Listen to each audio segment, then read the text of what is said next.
Hello, everybody. Welcome to USA International Speedway here for the SLR Cup Series. My name is Christian Delgado, and tonight with me in the booth, I got Jason Beckman in the booth with me. How are you doing today, Jason? Doing fine, Christian, and we're ready for a pretty good day of racing here at USA International Speedway. Obviously, a short track, tight corners, almost like a Martinsville with how the track is laid out: long straights, narrow corners, paperclip-like, and it's going to be a tight race, not really meant for these full-size stock cars, but that'll be the fun of it. Yeah, definitely. It's going to be a lot of fun. I don't think I've ever had any experience with these Gen 7s at USA, but like you said just now, it looks like it drives kind of similar to Martinsville, but it does have a little bit of banking in the corners, which looks like will make the driving a little bit different. It does, and USA, you know, it's a unique track in this aspect with the fact that it has such tight corners, but also that fair amount of banking. It creates great runs off the bottom. The top line is not something you want to find yourself caught on, but if you're quick enough, you can easily make it work and get a run off the exit. Yeah, that's what I'm seeing right now, and it also looks like these cars are. I don't know if it's a setup or if it's just a combination of the track and the setup, but these cars are looking a little setting off corner exit. You see all these drivers getting a little bit loose off of exits. Yeah, that seems to be a common denominator here with a lot of the drivers. I'm hearing in the driver chat currently that many are struggling with looseness off of exit, just spinning those rear tires when they try to gas it up again. That could be a problem we see later on in the race once tires start to wear.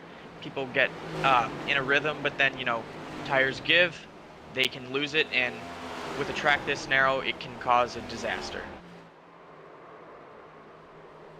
As we're seeing on track right now, obviously short track racing, there's gonna be a lot of close quarters racing.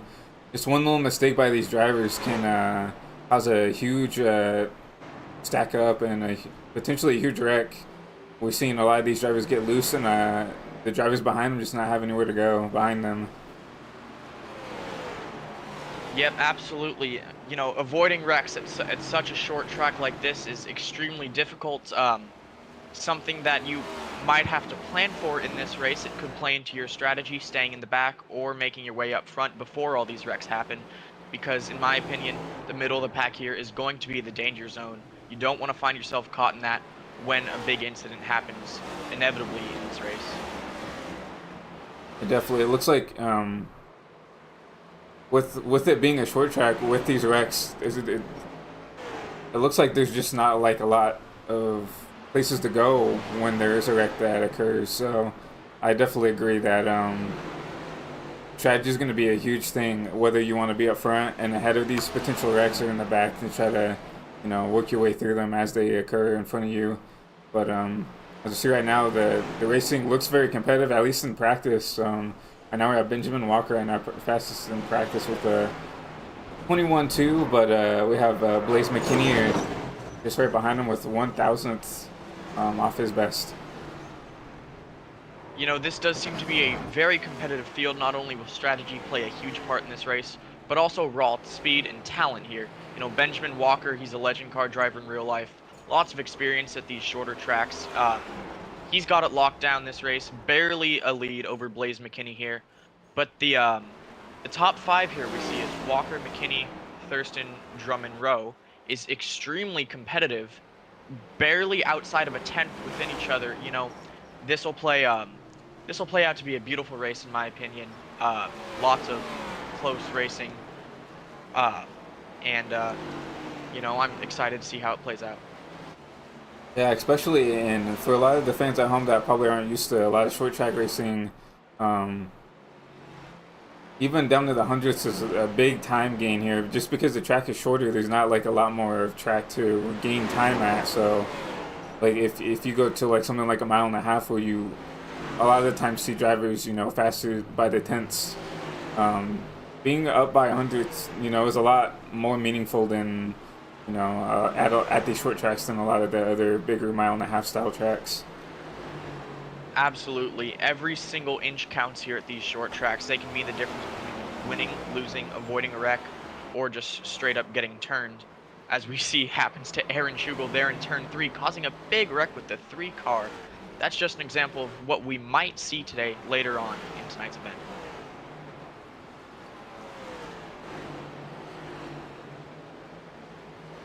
Well, we see Benjamin Walker up doing some practice laps. He's fastest in practice right now. Let's go on board with him and see if he, as we say that, he decides he does not want to cooperate. But we'll see if we can go on board with one of these drivers and they can take us on a little venture of how to get around this place. See if we can get it with Sean or over here.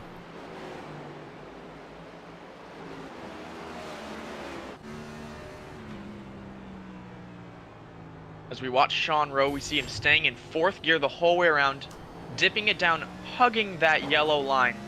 You know, that yellow line is going to be a driver's best friend this race. Bottom feeding seems to be the common factor with all these drivers running fast laps tonight. All the way down to the bottom, all the way down to the top. And as we see there, Sean Rowe just getting loose off the exit and walling it. Yeah, that just shows how much talent it takes for these drivers to, you know, be consistent, not wreck the car every lap. I mean, as we saw, Sean very quick, fifth fastest right now, very consistently a very quick driver, and you saw him easily lose it off the corner. So that just shows how much inconsistency the car is right now when it comes to corner exit. Well, like you noted there, consistency is going to be key. Looking at Benjamin Walker's inputs right now, he's very smooth with the wheels, smooth with the gas. Those sharp inputs are what's upsetting the car. With Walker's smooth driving style like that, I think he's going to have a very good shot at winning this race. As we see James Thurston set the fastest lap by just 1,000th over Walker. That means the top 3 are now all separated by 1,000th each.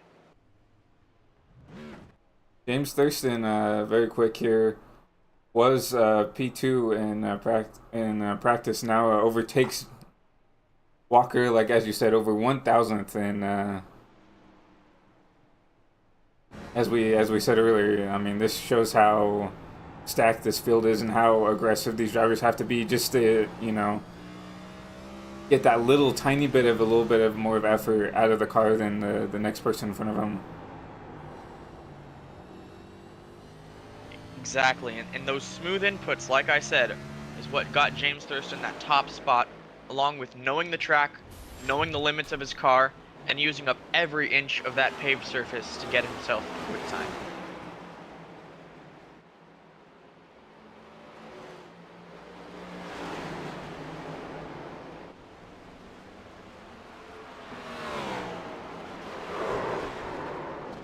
And of course, we can't talk about this race without also mentioning tonight's title sponsor, Aaron Schugel in the number 81 machine, this being the AARO Setup's 150. Very grateful to have him aboard SRL as one of our race sponsors, and looking at that beautiful paint scheme there too, and that red, black, and white number 81. Yeah, I definitely agree. We have to shout out to Aaron for, you know, being the title sponsor. You know, it takes a lot of, you know, behind the scenes work to even get sponsors for a lot of these leagues, and to have someone like Aaron that's willing to step up to the plate, help sponsor the league. It tremendously helps, you know, the admins and the broadcasters and everybody, really everybody involved, trying to put this all together. Absolutely. You know, sponsors are the greatest thing for racing, both virtual and in real life.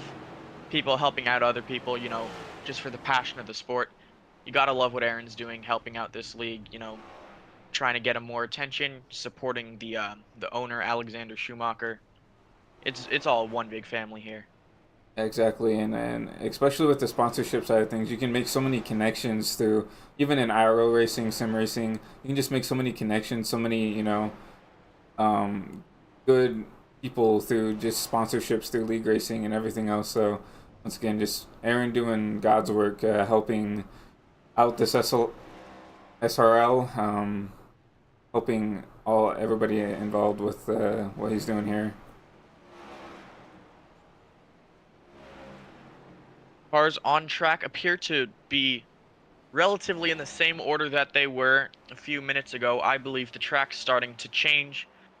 Quick times may not be as often to come by here, but this has the potential, with rubbered up grooves, to create a more even racing surface, maybe more side-by-side racing, but we'll just see how that plays out later on tonight. Definitely, track change is going to be huge. I think at this track, with it looks like the bottom, at least right now, being the most dominant lane. Maybe as the track, gets more tire wear on it, gets more rubber laid down. Some different lanes can open up, allow drivers to change the way the car drives and make some different maneuvers to try to get their way through the field.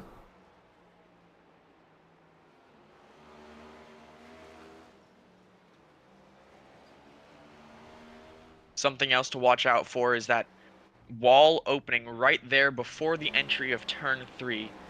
As you see, cars coming within inches of tapping it into the corner entry just to get as much drive in as they can to try to set themselves up for a nice grip corner. But with side-by-side racing, the bumping and banging nature of short tracks, that may cause an issue for someone later on in this race if they happen to find themselves in the outside. And definitely, especially how loose they can be on the corners. If you're racing side by side, especially hard, potentially even for a win, it can be very easily for that inside car to kind of squeeze that outside car up into the wall. And obviously, that's not what you want to happen. If you're on that outside and you get squeezed up there, it's probably game over. So definitely a good point you made there, Jason. That little outside divot is could potentially cause a havoc here. Anything at this track could be potentially disastrous with how narrow it is, and I believe we have a 24 car field, a very good field showing up tonight. This could prove to be one of the greatest races of all time, or one of the dirtiest. We will just have to see. All right, you are there, Jason. Short track racing can be some of the cleanest, some of the best you can see, especially in these Gen 7 cars. But also, like you said, along with clean racing, there's also really bad racing and very caution-filled racing. So I guess we'll have to see what that brings along when we get to the race. Well, I've had first-hand experience on the short end of the stick of tempers flaring at short tracks such as this. Let's just hope all the drivers can keep their composure, put on a clean show tonight, and give the fans what they want. Yeah, most definitely.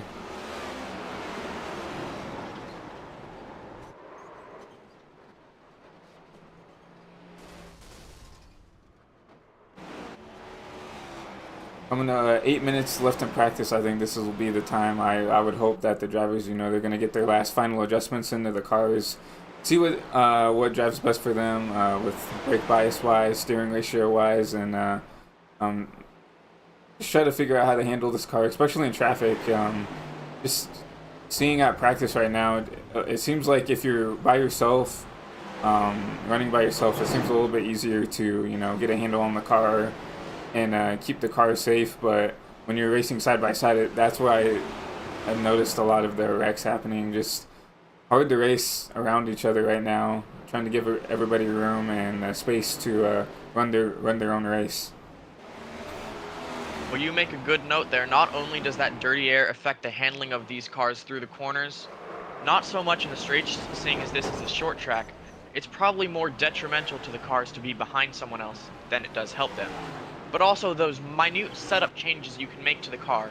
For this race, drivers have the option of changing steering pinion, steering offset, front and rear master cylinder size, and brake bias of their cars. Now, those all can affect the handling of the car in various ways. With the, for example, the brake bias, it could make the car slightly tighter or looser depending on if you set the balance to the front or the back. But those changes are not so much performance-based so much as driver preference. Now, what works for one guy can be very hard to control for another, and vice versa. So lots of these drivers, coming back to the garage, making those very small changes, but it may give them the edge they need to come out on top in tonight's event.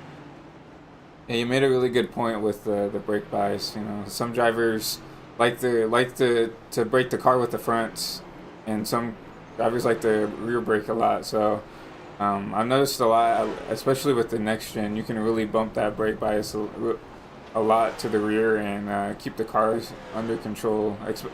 Of course, depending on the setup, but like you said, it's just based off a driver feel. Like one driver could like one thing, one driver could like another. Even when it comes down to the steering ratio, some people like to really manhandle the car. Some people just don't. They want to, put not a lot of wheel into it and just kind of use the throttle and the brake to kind of turn and rotate the car. Exactly, and that steering pinion can also play effect into tire wear throughout this race. Tire wear always being a big factor in these next-gen cars, especially at short tracks where these cars rely on their mechanical grip to make their way through the turns. You know, steering pinions, if you set it at a higher number, it will make the wheel turn more for the same input. If you set it at a lower input, you have to turn it less for the same amount of wheel turn. You know, this can make it easier to save the car, to make quick adjustments on the fly, but also it could make it harder to conserve your tires. And you make a great point with that as well. I mean, especially with the short tracks. I mean, it's so easy to burn your stuff up really quickly, and especially like you said with the steering pinion. I know a lot of drivers like to make it for where you have to manhandle the car just because it's easier to save tires. And like I said, during the race, I guess we'll see. I think long run speed is going to be huge here. So, and with long run speed, that also calls for tire conservation. So that'll be a huge factor, I think, into today's races. Who can save tires the best? Maybe who has the best short run pace? Who has the best long run pace? Depending on how cautions fall. So tire saving is going to be, I think, really huge here.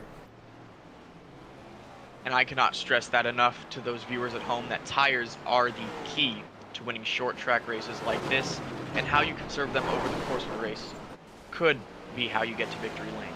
We also have a guest here today in Luke Mahone. Luke, how are you doing today? I'm doing great.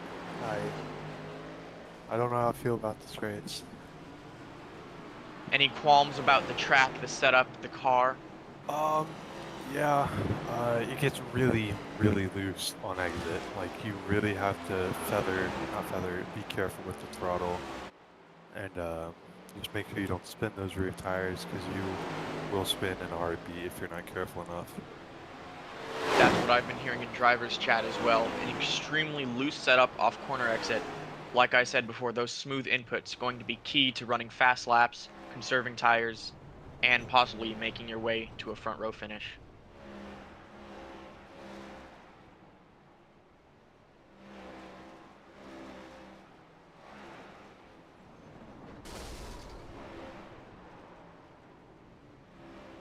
Under 3 minutes of practice left. We'll see if any drivers are going to maybe make an attempt to, throw off James or Walker or Blaze to see if they can get this fastest practice time. From my past experience of league racing, knocking off the fastest guy like at the end is kind of like a key moment. Like, hey, I'm up here too. I can run with the big dogs. I can run a fast lap if I need to. So I'm interested to see if maybe anybody's going to try to make a run at this fastest lap time. And more than half the field right now, all the way up to the number 27 of Luke Mahone, have run laps quicker than the 21.5 mark. As we can see, just a couple tenths separating most of the cars here. Going to be an extremely close race. Yeah, and James Thurston just put up the first sub .2, and Barbagallo just put up the sub. He ran a 20.8, but they definitely found something there. Barbagallo setting the world on fire with that lap. That is by far the fastest lap we've seen all practice. I mean, that is almost 2 tenths quicker than James Thurston and Walker. Like I said, like I just said, it's almost an intimidating factor to where you go out there and you set that fastest lap right before quali, right before the race, and you show that, hey man, I'm the quickest right now. Nah, I'm the guy to beat. So pulling out a heater. Well, I looking just at look. this Yeah. replay right now, it looks like Barbagallo may not be as much of a threat as we perceive him as right now. He kind of took a page out of Chastain's playbook coming through turns 3 and 4 there. Pulling the old Chastain line. Yeah, that's something that you can definitely do here at these short tracks. I know iRacing attempted at its best to prevent that, but obviously we've seen some drivers still find a little bit of loopholes to cheese a lap, I guess as they call it. James Thurston sitting on provisional pole in practice here with his 21.189.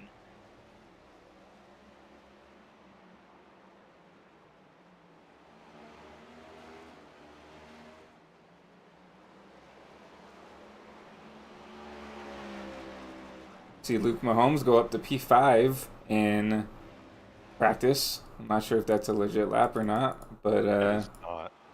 yeah. So as we see now, with practice winding down, drivers being a little bit chaotic with their laps, but um, like I said, that now we are done with practice and we're gonna start qualifying for this race. Just seconds remain till cars hit the track. Track state's changing to more of an evening event. This is going to cool the track down, possibly give the cars a little more grip, but they will have to be careful on those cold tires. Get a little bit of heat, get a little bit of traction in them before they truly put the hammer down.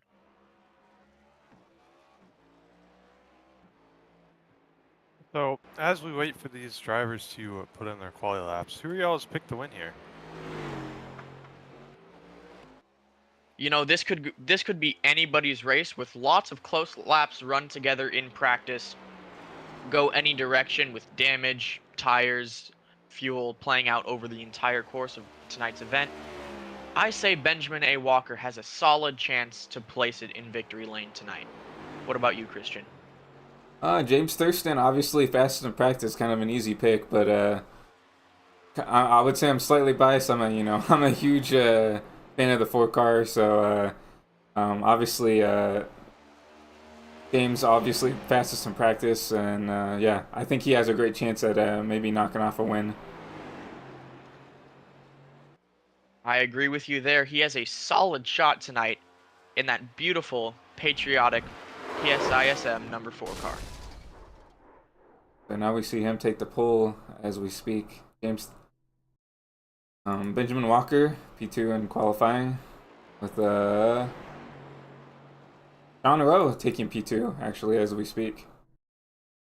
As we see with tires lot cooler, track lot cooler tonight.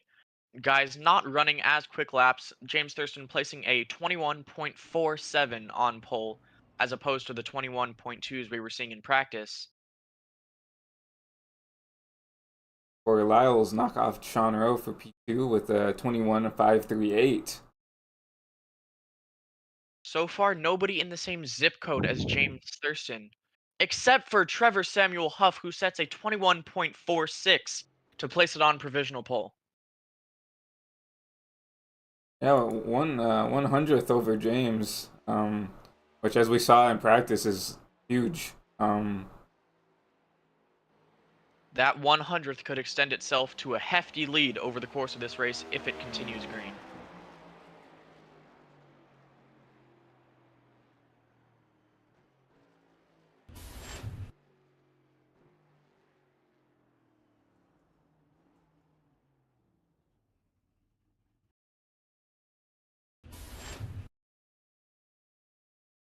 It seems the top 18 has made an attempt at qualifying. We have some other drivers that maybe waiting. I know some drivers like to wait till kind of the last couple seconds to put in a lap time. We see Gavin Austin qualify P16. That number 44 Gang Beast Toyota Camry. Some may also elect to start from the back of the field if that gives them a better shot at avoiding, avoiding the early race carnage, keeping their car clean, and ultimately placing them closer to the front later in the race. That's a great point. You know, some drivers might want to avoid the potential calamity that's going to occur at the start of these races. Obviously, at the start, drivers want to be aggressive, want to make up track position while everybody's bunched up. So some drivers may elect to, you know, start at the back, maybe hope for a wreck and can make up some free spots by just being safe. Exactly. Safety can win you races at short tracks like this.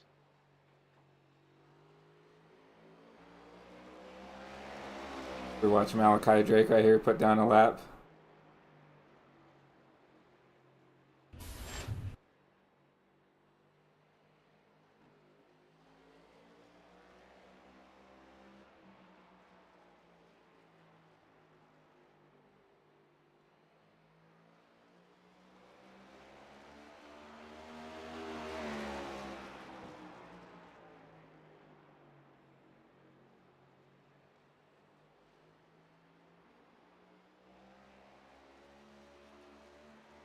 Approximately 20 seconds remaining in the qualifying portion of tonight's race.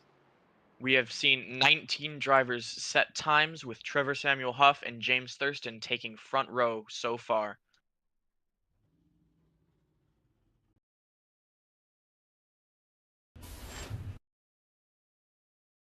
Yeah, Samuel Huff, an underdog for a potential win over here. I mean, obviously, me and Jason did not pick him as our favorite, but obviously an underdog getting the pull here. Obviously, track position will be huge, especially at these short track style races. So maybe an underdog pick for a win here. Absolutely. He's been quick in that number 3 Makoni Setup Shop 213 Simware sponsored machine. No saying what it holds for him later in the race, but obviously right now he's exactly where he wants to be. I definitely agree. As we get ready to grade, we'll I guess we'll go off and show you guys where everybody's starting. So starting first will be, as we said, Samuel Huff with James Thurston in P2. P3 is going to be Elliott Drummond with Corey Lyles starting in P4.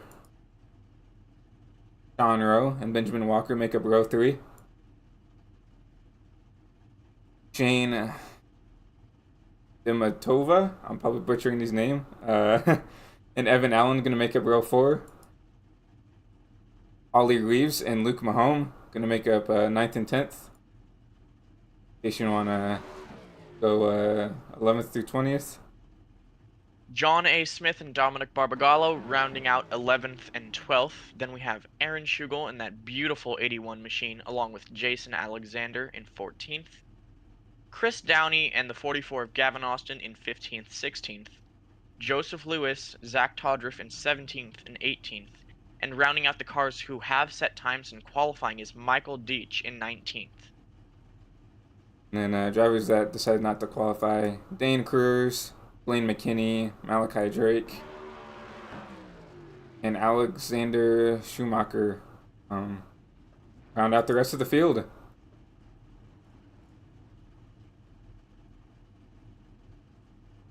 The 200 Drivers waiting for the pace car to continue rolling here. And we're officially rolling for tonight's AARO Setups 150.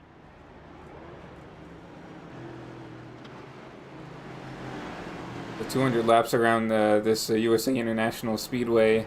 Plenty of time for mistakes to happen, so I'm interested to see how aggressive these drivers are going to be at the start of this race. Exactly. An early aggression can either pay off and get you a front row seat, or it can end in disaster and get you kicked all the way back home.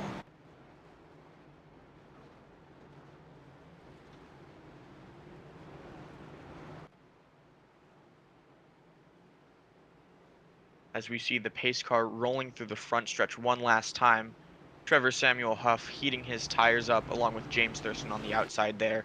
Several guys here attempting to get heat into those tires before we go green, just to give them that extra little bit of grip off of corner exit, as we have heard with this track being so very loose. Definitely scrubbing off speed or warming up those tires is going to be really beneficial, like you said. With the cars being loose, gonna have to get those tires warmed up for the start of this race. Yes, and speed at the start may not be what some people were looking for. Backing up the corners on entry can help save your front tires, and that may be a route that some drivers go for tonight. We're green here at USA International Speedway. Trevor Huff with a 1.5 car length lead over the 4 of James Thurston. Oh, and we have a wreck in the back. It's Corey Lyles around. Corey gets a huge shot by Zach Todriff. Just Todriff nowhere to go.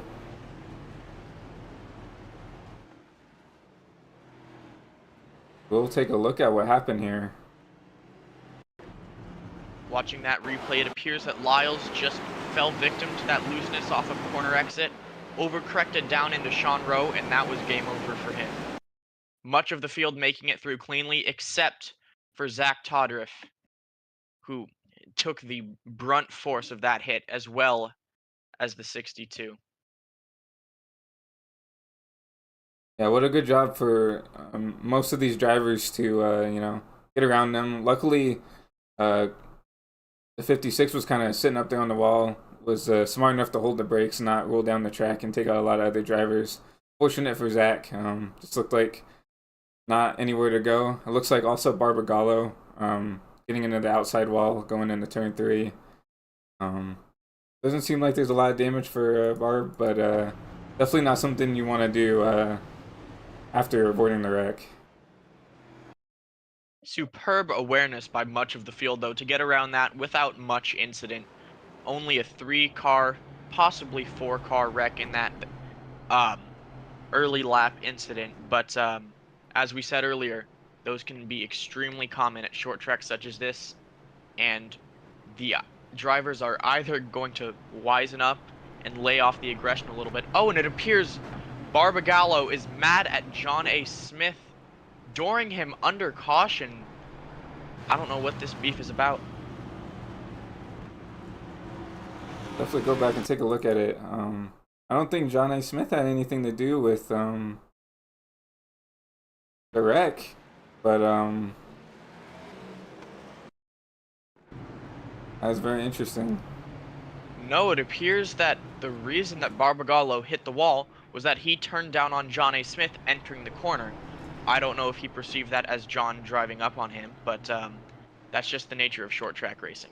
Yeah, with not a lot of room and and especially trying to get around a wreck. I mean, things like that can happen where you think you're clear, trying to get around a wreck and you're not, and you unfortunately get caught up in someone else's stuff. And looks like Barb just didn't realize that probably John was down there and perceived it the wrong way.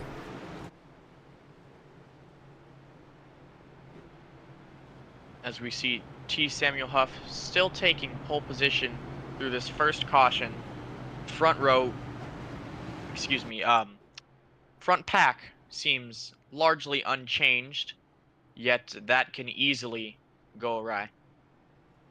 It definitely, if these drivers can get a handle for these cars, especially on these cold tires at the starts, we'll see who's gonna maybe make moves to try to get some more track position and maybe sacrifice tearing up those tires. But we first have to get past the restart to see how that works out. Getting past the restart is the most important part here. After the field settles down, hopefully it's smooth sailing for the rest of the race.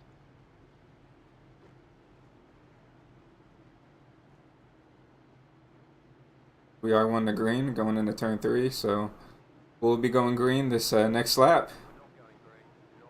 As I eat my own words, like admins or the higher above have decided to delay the caution for a little bit longer. As we've talked about tires so much through this race, it appears that the drivers have 7 sets to use throughout this 200 lap event. Now, how they use those is completely up to them, but if they exhaust all their resources before a good time to pit for their last set of tires, it can end badly for them. And as we said before in the pre-race, strategy is going to be huge here. I mean, having an extra set at the end could be, uh, a difference between, finishing a top five and potentially even winning the race here. Managing your tires and managing the sets that you have in the pits, I think is going to be huge. Or maybe making a run at the end. Just having that extra set is just so important when it comes to making up time. Maybe, varying your strategy to give yourself an opportunity to win here. Absolutely. Pit road can be just as important as the actions on track in an event such as this.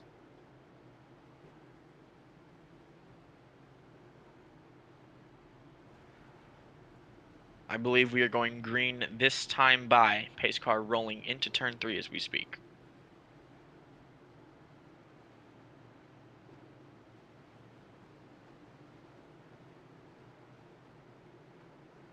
The pace car going down pit road.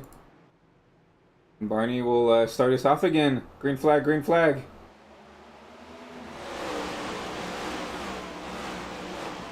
Trevor diving in front coming into the first set of turns. James Thurston settling comfortably behind him. They are single file for the lead. Single file for the lead, but it's double file as, ooh, we have a spinner. Oh no, there goes Mahone around and in the wall. It appears to be a gentle wreck, but a wreck nonetheless, and the caution will wave.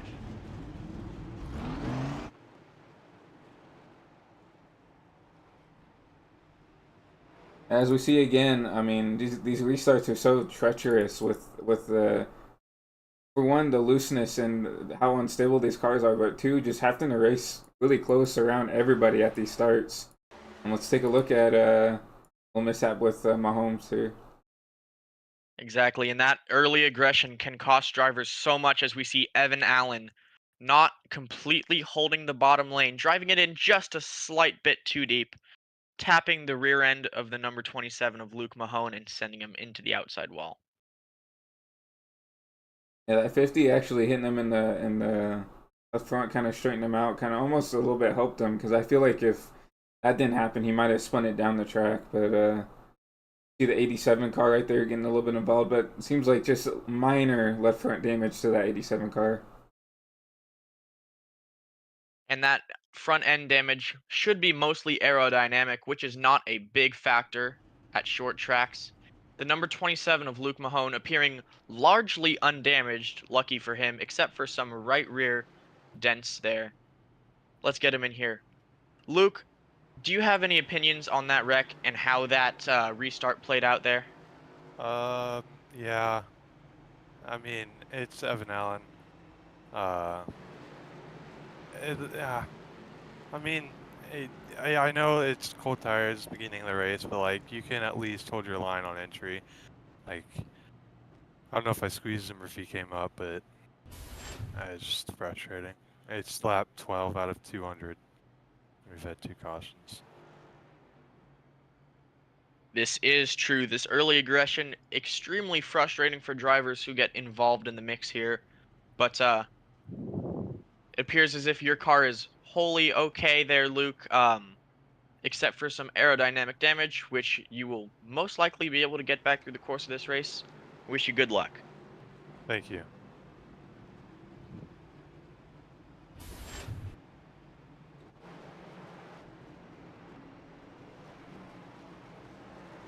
That was luckily for Aaron right there. Lap 13 of 200, plenty of time to get that car fixed, get that damage repaired, and plenty of time to make up those spots that he lost due to that little spin of his. So definitely no time to panic yet. Plenty of time to regain everything he just lost there. With it being so early in the race, these spins and wrecks pushing you to the back, they can appear extremely frustrating at this time as we go green with Trevor Huff still leading the field. It's been a good day for him so far. As Walker dives to the inside, slightly overshooting the corner as they roll through the backstretch. And we have a spin. The number 2 car into the inside wall. Appears to be a single car spin, and the yellow flag will wave again. The 17 again getting dumped under caution as we have more incidents in turns 3 and 4.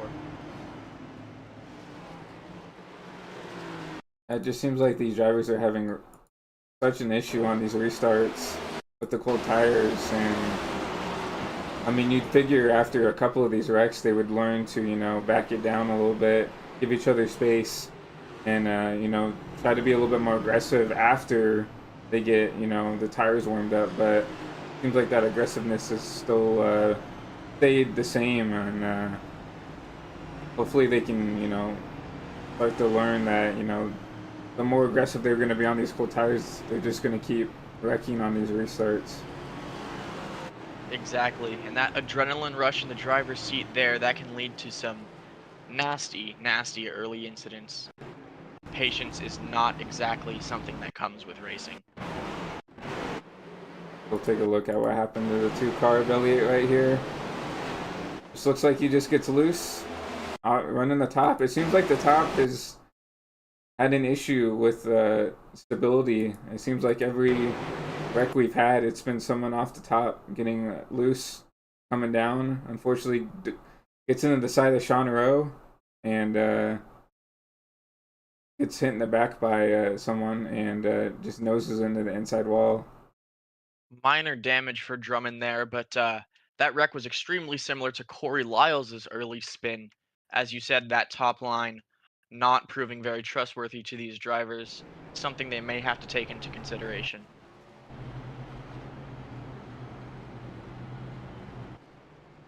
Now, luckily, since, you know, this is short tracks, you can kind of beat up the car a little bit and be generally pretty okay as long as you don't, you know, tear up the suspension, you know, tear up the engine, and be fine. You know, really, aero doesn't really affect the cars that much here at these shorter style tracks, so they can, you know, bump and bang a little bit more, get a little bit of damage, and still be generally okay. Just as you said, Christian, you can be missing a bumper and win the race, or you can tap the wall, get a toe link repair, and miss out on a whole lot of action here. Just depends on what kind of damage your car sustains and how you manage that throughout this event.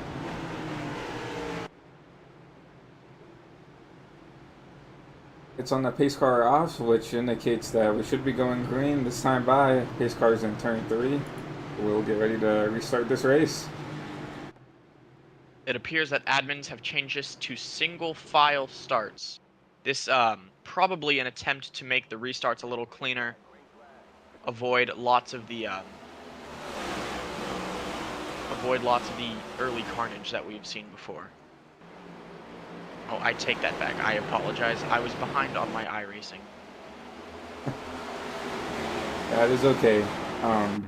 But we see Trevor right here actually getting a pretty decent jump on the rest of the field right here, as we see Benjamin Walker and James Thurston side by side trying to battle for this P2 spot.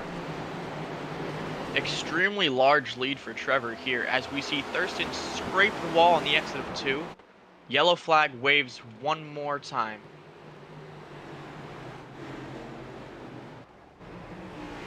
We'll try to find what that caution was for. Looks like Barbagallo having issues again. This has not been his race. Take a look to see what's happened here. Looks like the number 10 getting loose on the top, and of Jason Alexander, and just kind of tagged Barbagallo in the right rear. Once again, Luke Mahone involved in that minor incident. Not much damage for him, just a spin, but that tire slide can be detrimental to your performance on track. And Barbagallo most likely not happy with how this race has been turning out for him so far in that Honda machine. Yeah, definitely. Barb not having a good race right now. And as you talked about with Mahone, with him spinning the tires and locking them up and stuff, that can really damage just the tires in general. I mean, locking them up, spinning and stuff. For one, I feel like it makes the car harder to drive just due to the tire spin. When you lock up the tires, it makes it so easier to flat spot the tires, to spin the tires on the restarts. So definitely something that's, I would say, one thing that is detrimental to the car right there. Absolutely, and as we see, we still have 20 cars on the lead lap, even through all this carnage, which just goes to show that lots of the body damage on these cars is something that the drivers don't necessarily worry about. They just get right back on track, go at them again, and hope the next restart's even cleaner. Yeah, definitely. As we see Barbagallo on pit road, probably trying to get some of those. As you see him, he's actually taking tires, but also probably trying to get some of that damage fixed and make another run at this. Very possible for drivers in incidents such as that to have suspension or motor damage, which is something that we would not be able to view very clearly from our camera angle, but that's something that can extremely, extremely affect a car's performance. You know, handling is probably the #1 factor at USA International Speedway. Yeah, definitely. We also saw the #2 of Elliott Drummond on pit road. Obviously got was the reason for the wreck before this one, so looked like he had some minor front end damage, so probably coming in trying to get as much of that repaired as he could. You see some minor left front damage still left on that #2 Ford. With it only being lap 24 with several cautions under the books, we're rolling through turn 4 again, and we are green with T. Samuel Huff still continuing to lead this field and Walker right behind. As we see Walker, he's a little loose on the bottom right there. He's going to have to back out of it. That's going to stack up the rest of the field. Walker extremely slow, losing several positions and falling back into that outside groove. And they're 4 wide further back in the field, somehow keeping it clean so far. Everybody kind of trying to get single file right now. You see John A. Smith trying to get around to 82. He's going to get a pass around there. Trevor can breathe a sigh of relief as he leads the field after they all seem to have gotten sorted out for the most part in single file. He just wants to lead laps right now. Cautions mean nothing to him, and if he stays here, he'll be happy. Yeah, with everybody single file, I think it's kind of giving everybody that, you know, time. Like, okay, you know, I'm at where I am now. Let's just try to run these laps out. I mean, we're just over a quarter of the way done with this race, so obviously I think it's time for drivers, their aggression to bound down a little bit. Everybody's single file. Everybody kind of to run their own race right now. Looking in his rearview mirror, though, Trevor must be sweating seeing James Thurston, that gap closing and then widening again on the straights. You know, James is trying as best as he can to follow Trevor's line. 2 extremely talented drivers here. It's just a coin flip who can come out on top. Yeah, definitely. And as you see right here, I mean, also when it comes to short track racing, you can see that there are slightly different lines you can take. You see Trevor right there kind of painting that yellow line, but you see James Thurston, he's kind of almost arcs the corner a little bit, goes a little bit wide, and it gets a little bit of a better drive off. Just so many different lines you can take to try to put your cars in different spots to gain time on each other. For sure, and James searching for that clean air with his nose. Clean air means more downforce, equals more cornering speed, and possibly a faster lap than T. Samuel Huff. But Trevor remaining in the lead position here. Thurston trying everything he can, but no dice. As you see these top 2, they've kind of raced out to a little bit of a gap over P3 of Sean Earl right now. Sean looks like a little under a second and a half behind the top 2 right here, as he's getting pressured by Shane in the 20 for that podium spot. Exactly, and that race for 3rd here can prove to be really exciting as the top 2 have just driven away from the rest of the pack. See Sean right there getting a little bit better of a drive off the corner as Shane there But you see Shane a little bit better into the corner. You see, ooh, Shane a little bit squirrely out on exit right there. But still keeping the pressure on Sean. Exactly. Shane fighting a loose car right there, as we've seen throughout this whole event. Many people struggling with those grip issues on the rear tires. But overall, another wiggle, but doing very good, keeping pace with Sean Rowe and staying competitive up there in the top 4. And you see the two leaders getting around the lap car, the 28 car. 28 staying up high and giving the leaders as much room as he can. Good for him to be a gentleman about it. But depending on where these leaders catch him, that's almost in a compromised place. If you catch him right on corner exit, you have to use all this track up to run at speed here, and him running the top is probably not ideal depending on where these lead lap cars catch him.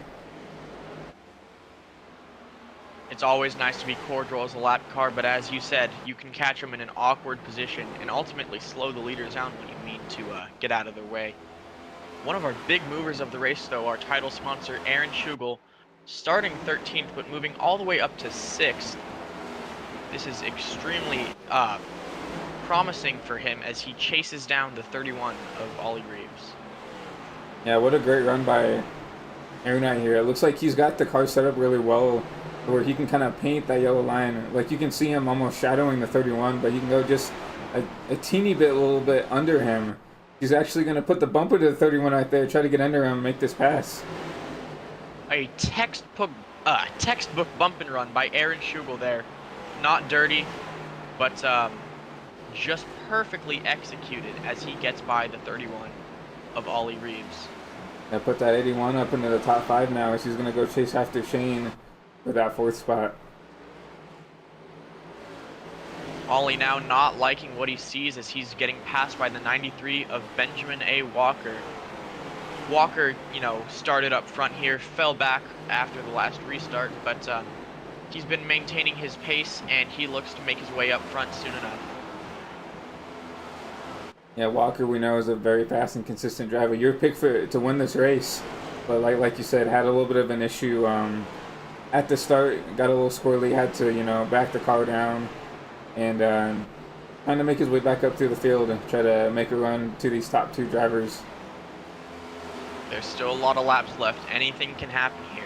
Even the drivers who are laps down, such as Jonathan Ledger in the 28, as we saw go a lap down earlier, he still has a shot if he gets a lucky dog and he could snag his way up to a top 5 finish.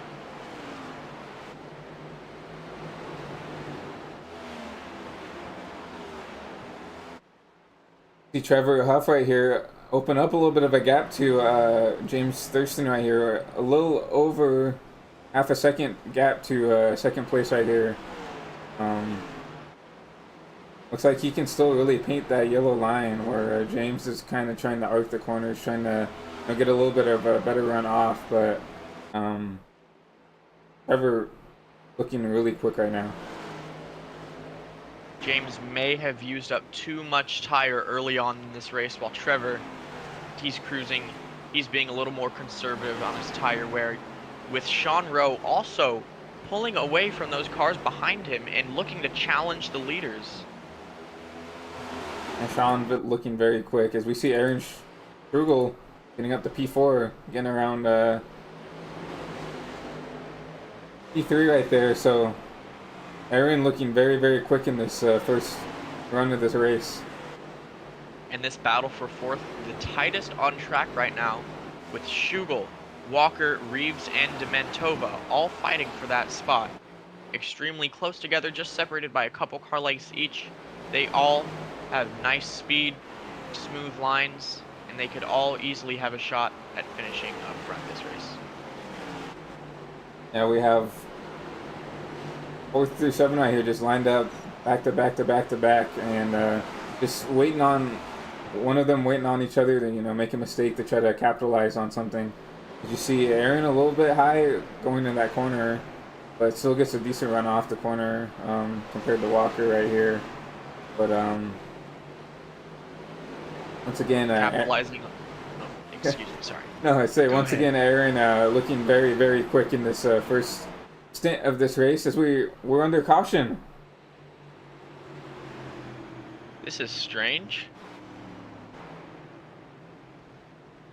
As we look back to see what caused that yellow flag here See the 50 on car with lap some 47. damage of Evan Allen. We'll see if as he's going down the pits, a lot of right front damage. We'll see if we can go on board with him to see what if he saw what happened here.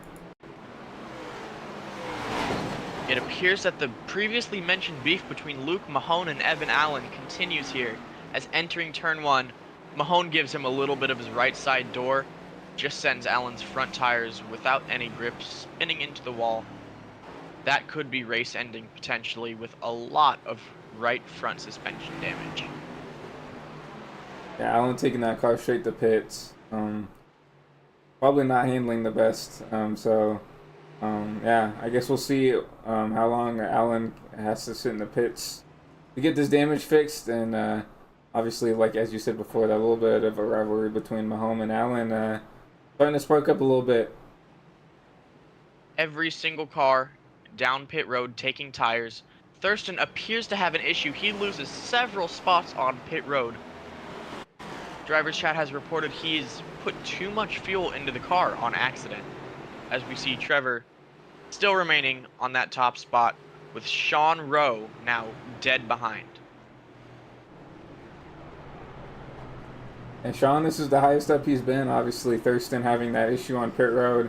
This will hand Sean an opportunity to be on the front row depending on this choose cone. And we'll see what Sean decides to do here. But obviously, Sean showed speed, especially after everybody kind of got spread out, single file. He was starting to catch the leaders. So this track position is probably exactly what Sean needed. And those fresh tires putting all the drivers on even ground now. Sean started 5th this race, up to 2nd. It's been a good day for him so far.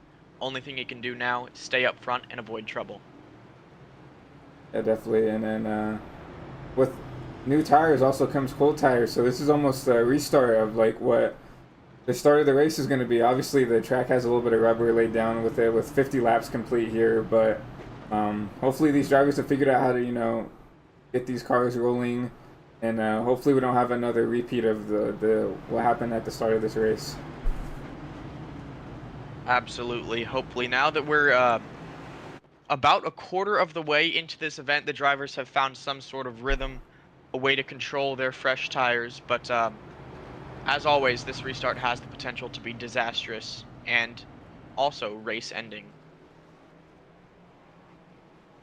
See all these drivers up front just warming up these tires, trying to get them all warmed up and get some air pressure into them.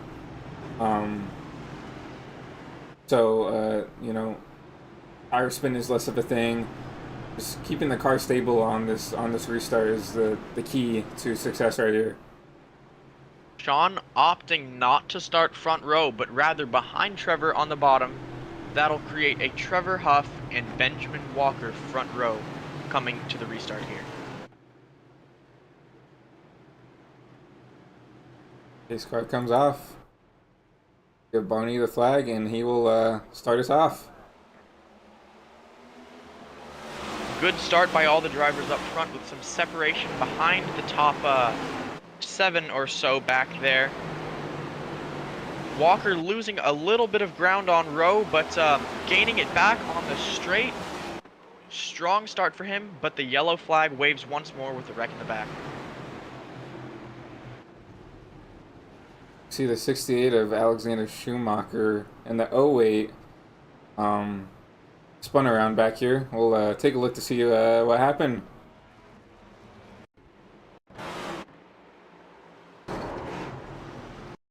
The 87, feeling some of that looseness off exit, had to come down a little.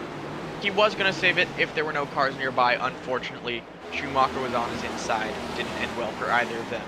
And the 08 barreling into that wreck, clipping Shuey in the rear, sending him around multiple times. It seems like just some minimal damage for that 68 car, but that 08 probably got the worst end of that, hitting them basically square in the rear.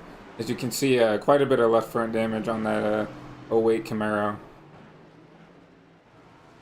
That could potentially be more suspension or steering damage for that car, but remains to be seen as we are under caution again, lap 55.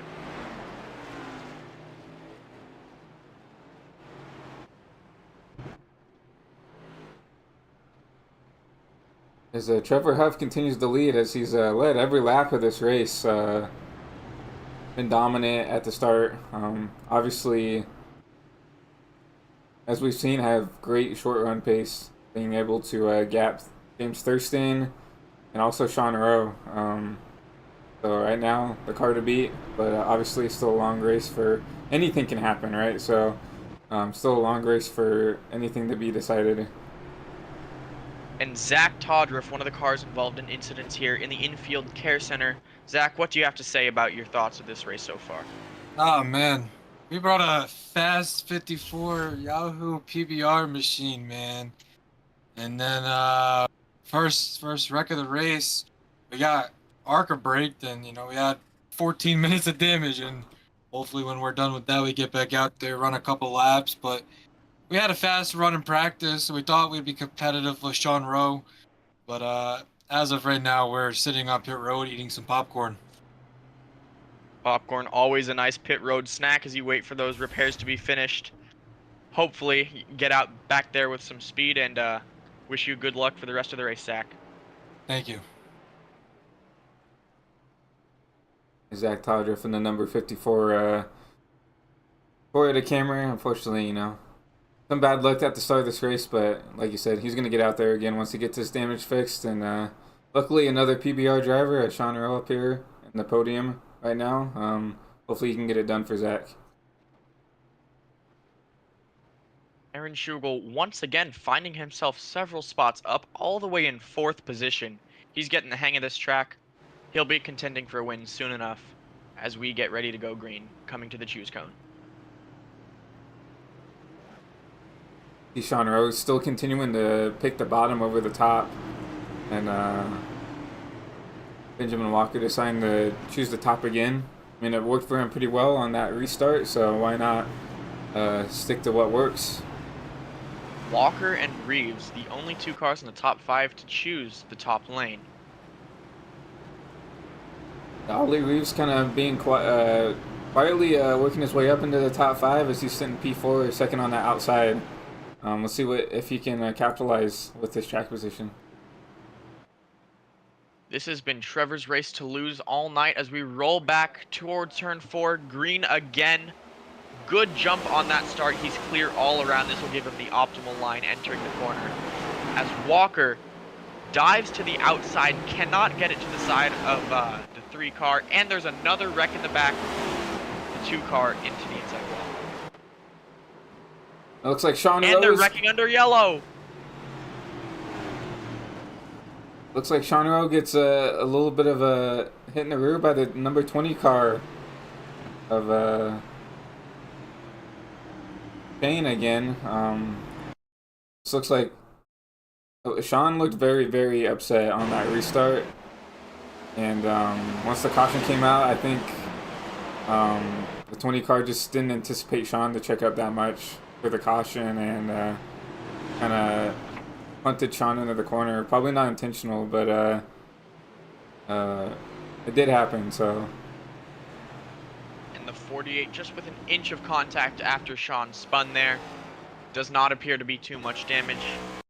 We'll see if the admins let him keep his spot or not and continue this race.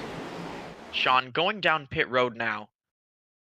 Well, we'll take a look at what caused this caution. The number 2 of Elliott Drummond just loose on the bottom, trying to save it, and then Barbagallo, just right there. I probably didn't anticipate him to slow down that much, trying to save that car. Gets into the back of the 2 car, and he goes around and noses on the inside wall once again. Tough race for Elliott to start, but didn't look like that much of a hit, so Hopefully he can just pull that back out and try to make another run at this. Barbagallo finding himself as a part of nearly every incident we've seen, whether it be his fault or not this race.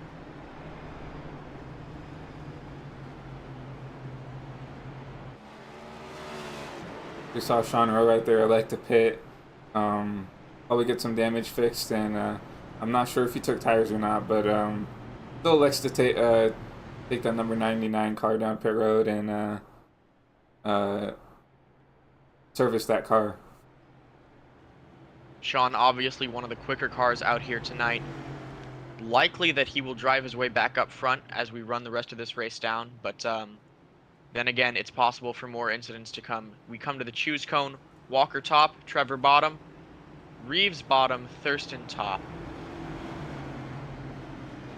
And we see James Thurston up here, you know, had a little bit of a pit stop issue with overfueling the car, but he's up here, back up into the top 5, sitting P4 right here, second car on the outside, already making his way back up to the top. Thurston also having those tire issues early in that first run. We'll see if he can adjust for that and try to keep his pace for a longer period as we come through turn 4.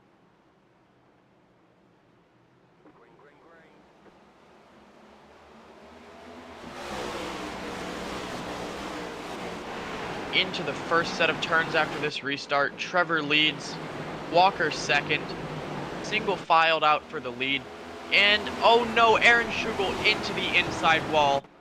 That might be detrimental for his race. As we keep it green, he stays straight.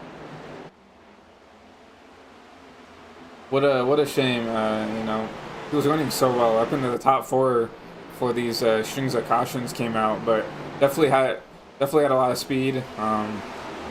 Looks like the car isn't tore up that much, so like I said, long race. He has plenty of time to come up here and regain all those spots back. Just takes patience, and still don't count him out for being a contender. As we've seen, even if you are a fast car, everything can go awry in the blink of an eye. Aaron Schugel back in 18th as we see another yellow flag for a wreck on the back straightaway. The number 10 car, Jason Alexander, pretty tore up. We'll see if we can grab him and see if he can show us what happened.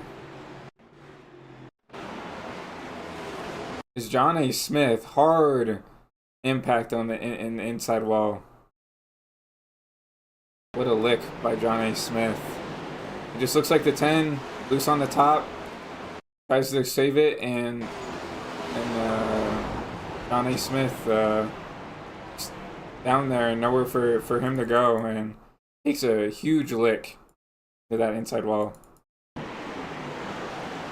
The front fender of the 48 sheared off from that impact with the wall, along with the rear bumper of the number 10.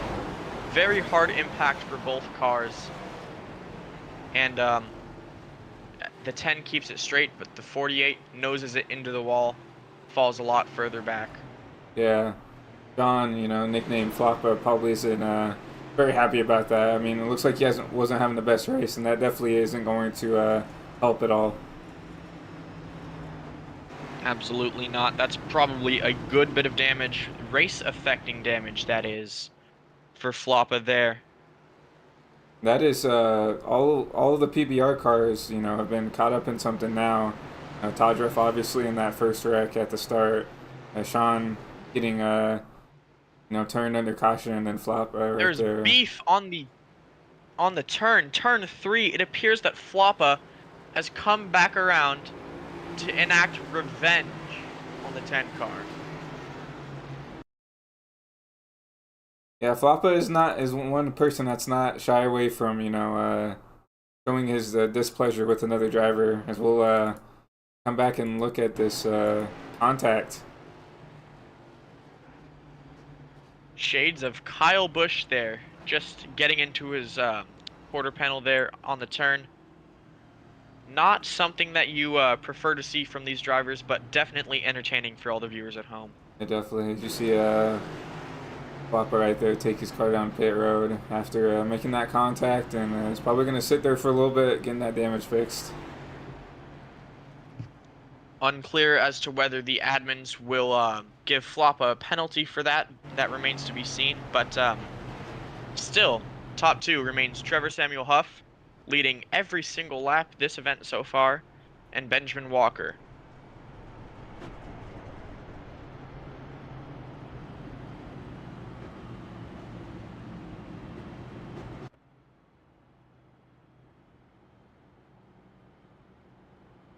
Yeah, once again, can't say enough. What a drive for Trevor Huff right here. You know, leading literally every lap of this race right now, just being in control, having great restarts, and obviously it looked like had a little bit better tire wear than James Thurston when James was up here trying to take the lead away from him.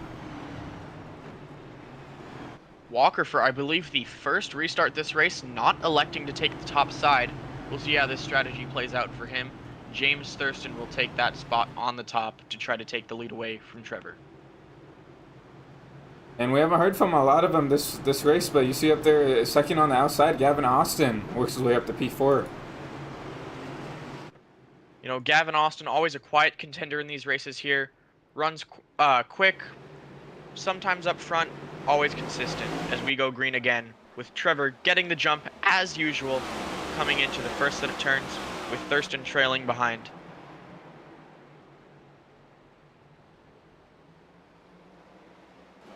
Oh, slight tap into the walls. It appears Walker gets the best of James as well, diving it into the turn. James is sending it extremely deep, getting a better entry and a better exit there as they're bunched up in the back behind the top three.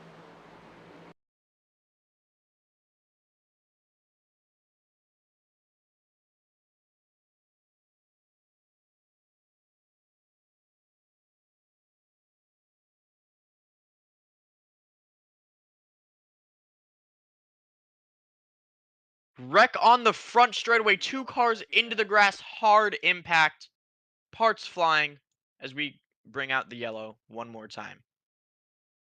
What a huge wreck. We're having some technical difficulties with the broadcast right now, so we're going to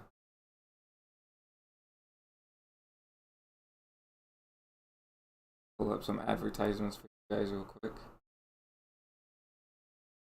Just as you mentioned him, you jinxed him. Gavin Austin getting loose on the exit of 4. Overcorrecting into the wall, taking Reeves, taking the 50 with him into the inside wall.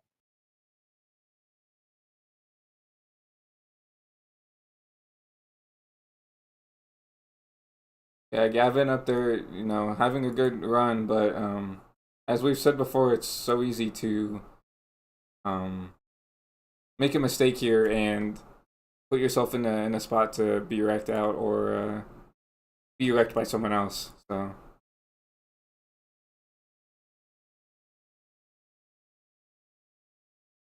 Race over for Gavin Austin in the slight overcorrect that just cost him so much on the exit of 4 there. Another yellow as we see Aaron Jugel take his lap back to regain the lead back there.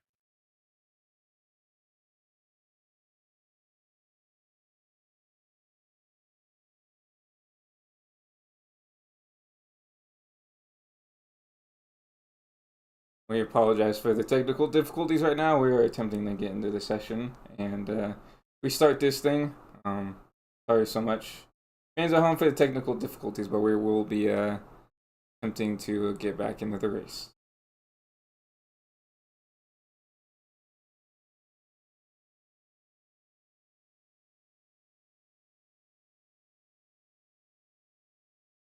Someone with a front row seat to most of this race we will interview under caution is James Thurston here.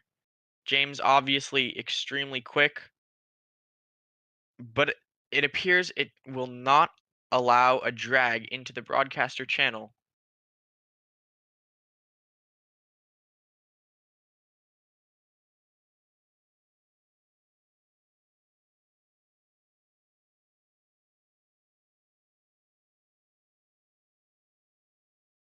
Yeah, James has kind of been through a lot of things this race. Been up to the front, up to the back, and has kind of seen a lot of everything.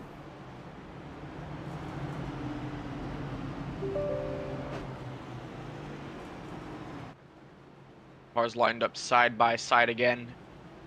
Same exact top four as we've seen the past couple restarts, with Samuel, Thurston, Walker, and Reeves. Along with Drummond working his way back from 2 spins, pace car dips into the pit road. We're green, back at USA.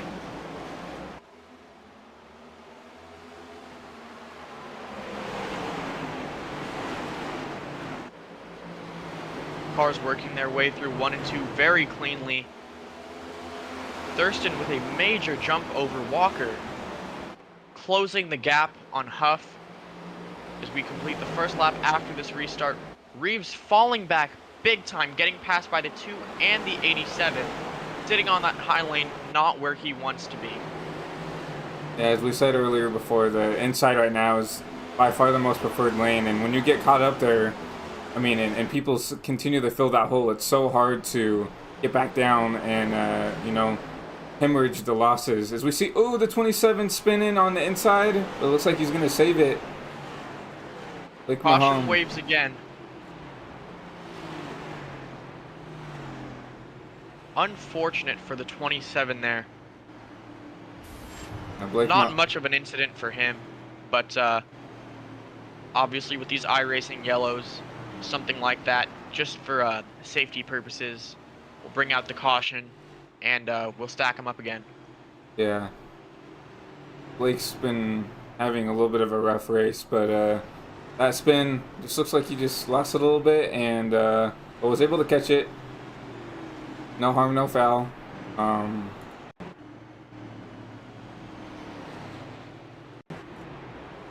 Take a look in this incident while we're here.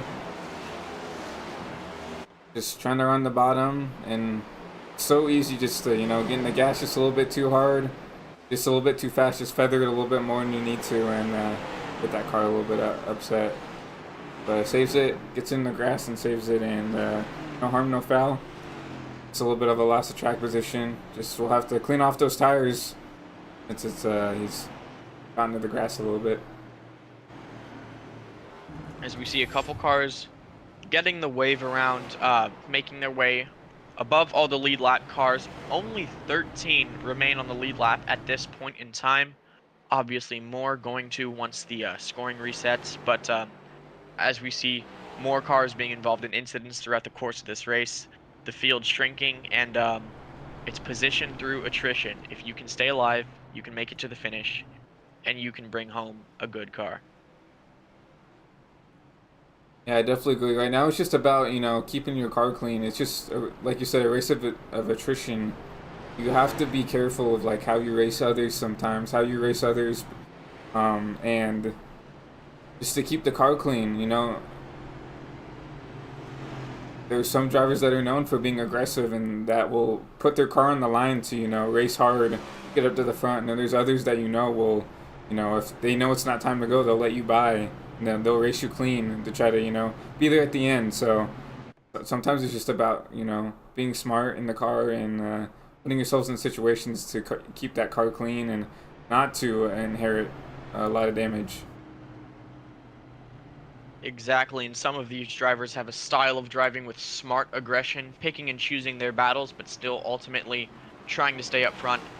Others, not so smart. They try to send it in deep, as we've seen multiple times this race, end up causing incidents and ultimately costing more for themselves than they tried to get.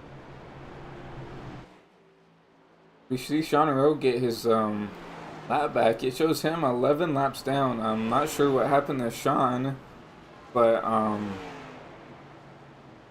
don't know if he had a connection issue or it looks like that damage wasn't that bad that he'd have to stay in the pits that long. But we see Sean right here. It did not appear that way to me either. Yeah. Maybe he had a connection issue, might have disconnected from the server. But we see him getting his laps back as we speak. In SRL, if there is a connection issue, the admins do allow you to regain those laps lost from your computer. And it appears that's what Sean Rowe is doing right now. Unclear as to whether that is the cause of his issue, though. All right, now Sean sitting in P19, 10 laps down. As we see right now, he's trying his best to get as many laps back under caution as he can. Laps back, not hard to come by under caution here with this being such a short track. Still possible for Sean to come back and throw it again near the end of this race. I definitely agree. Pace car going down again. Take it away, Christian. We're going to be a green flag here. Trevor's going to try to keep that car down and low on the bottom, and he's should not clear of Thurston. Thurston gets a huge run off the outside, but here comes Benjamin Walker. He's loose and spinning out on the bottom. A costly mistake for both Huff and Walker there as Trevor's loose off the corner, causes a nasty checkup. Walker largely unharmed, but obviously lots of track position loss as we see a major wreck on the front straightaway, cars in the outside wall.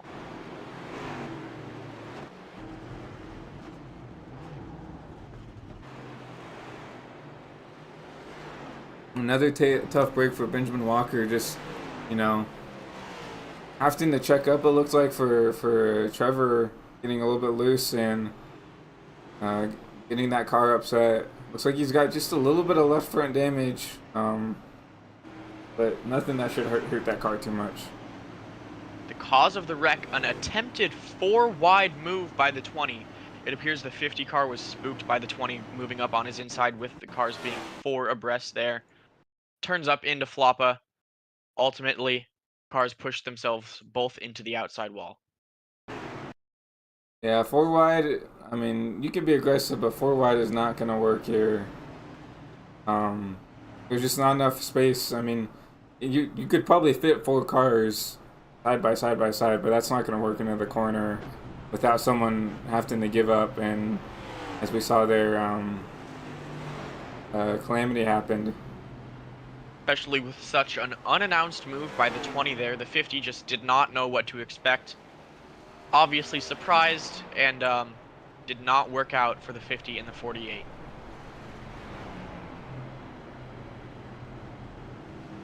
But through all that carnage and wreckage, James Thurston has taken a lead from Trevor Huff. First time someone that hasn't been Trevor has led this race, so we'll see if Thurston's going to take advantage and capitalize on this opportunity to lead this race.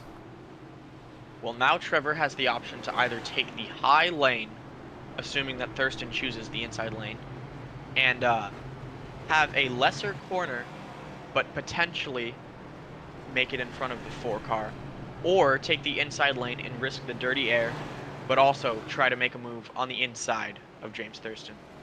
It's going to be very interesting what Trevor decides to do, because James Thurston took the lead on the outside because of Trevor getting a little bit loose on the bottom, which also checked up Benjamin Walker. You know, that allowed James to clear the number 3 car for the lead before the caution came out.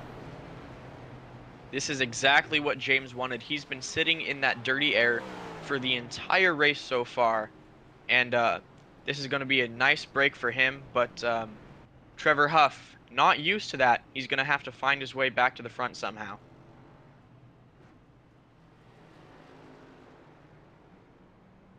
That's a great point. You know, Trevor kind of in a compromised spot compared to what he's used to. I mean, he's ran 90 laps in the lead, being able to control this race, but now he has to deal with James, putting him in a little bit of a tougher spot to where he has to either choose, as you said, Jason, the outside, or maybe compromising himself and starting on the inside and hoping that James makes a mistake.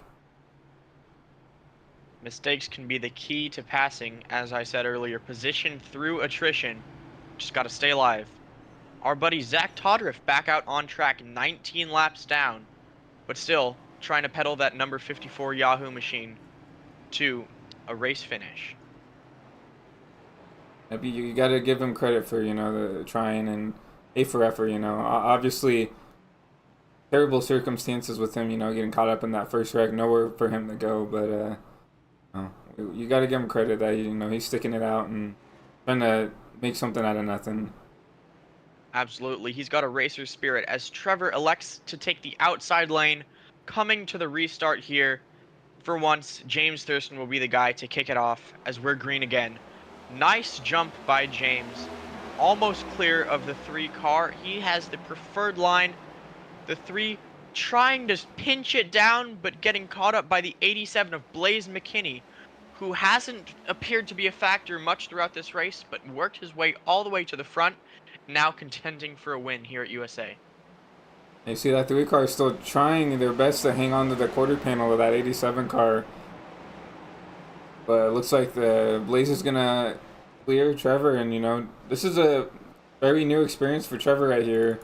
Running in dirty air, running around other cars. So I'm interested to see, you know, how he can adjust and make himself a little bit better. James Thurston obviously very comfortable where he is right now, with a 5 car length lead over Blaze McKinney. But Blaze has been in dirty air in traffic for much of this race. This will also be a nice break for him. We'll see what he can do coming up soon.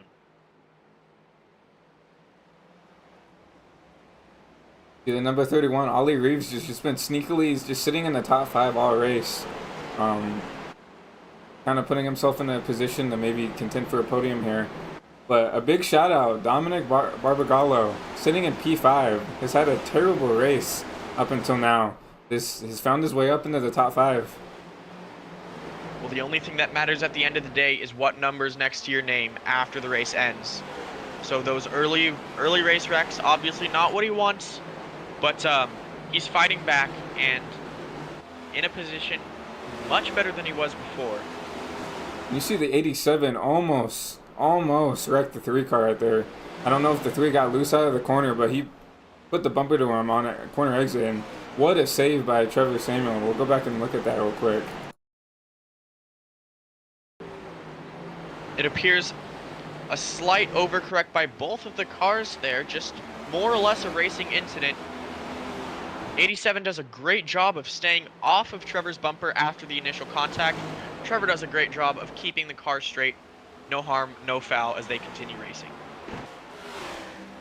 We have also reached the halfway mark of the AARO Setup's 150 at lap 100 here with James Thurston. A 1.3 second lead, extremely good for him over Trevor Samuel Huff. Yeah, and that little correction by Trevor from the contact with him and Blaze definitely isn't going to help that him, you know, get to James. Obviously, we saw Trevor was a little bit quicker on the longer run compared to James, but him having to fight with these other drivers not being on the lead definitely probably hurt his tires a little bit, and it's just allowed James to pull away little by little as they were battling. Trevor and James almost dead even on pace alone, but the problem is the external factors in this race, such as the contact from the 87, caused that entire pack to lose a little bit of time on the leader here.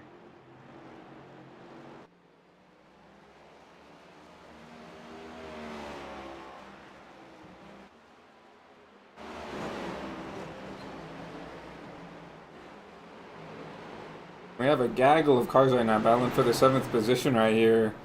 As we are 3 wide for 8th place right here. Good job by all cars keeping it straight. Nice, respectful racing. That's what we like to see after the earlier caution fest. You see Benjamin Walker trying slowly to make his way up through this field again, you know. Unfortunately got compromised on that restart and lost a lot of track position, but you see him trying to make something out of nothing, trying to get around this number 10 car, Jason Alexander, trying to make the outside work right here. He gave the chrome horn to him on the straight back there. Extremely fast exit from the 93 as the 10 appears to move up the track. Little bit of contact between their quarter panels. The 93 looks like he'll clear him coming out of the next turn here. And that battling is going to give an opportunity to Luke Mahone try to make a run at Jason right here. See if he'll try anything. Luke also involved in several incidents during this race, including that single car spin into the grass on the front straight earlier. But powering his way back through the field, he's got ambition, he's got speed, and he's going to give the bumper to the 10 car again. Yeah. Jason right now is just getting used up, and it's probably not making him very happy. Just anybody that's gotten to him right now has given him the bumper. He's not done fighting for this position. He's going to go underneath Luke. He's going to clear.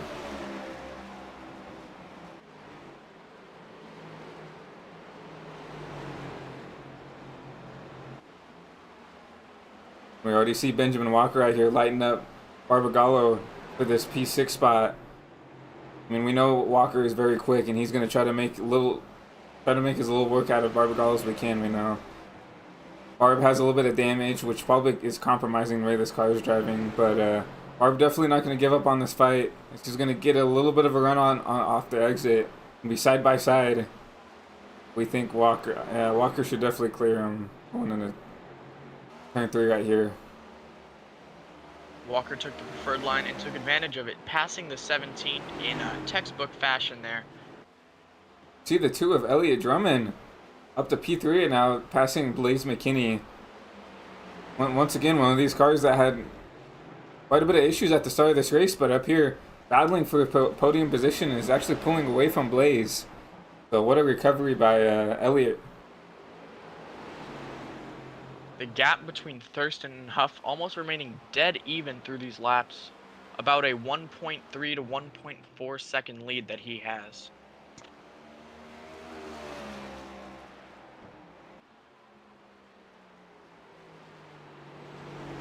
With 112 complete, let's go on board with James Thurston and see if he can. We'll go on board with him and run a couple laps with him.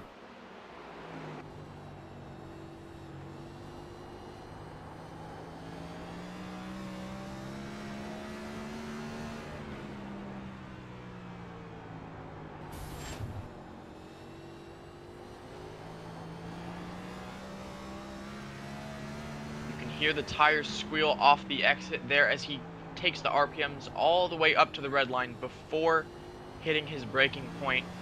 Smooth inputs, slight correction on the end of the turn there. As we've heard, these cars are extremely loose. But Thurston doing a great job of corralling that car, keeping it under control.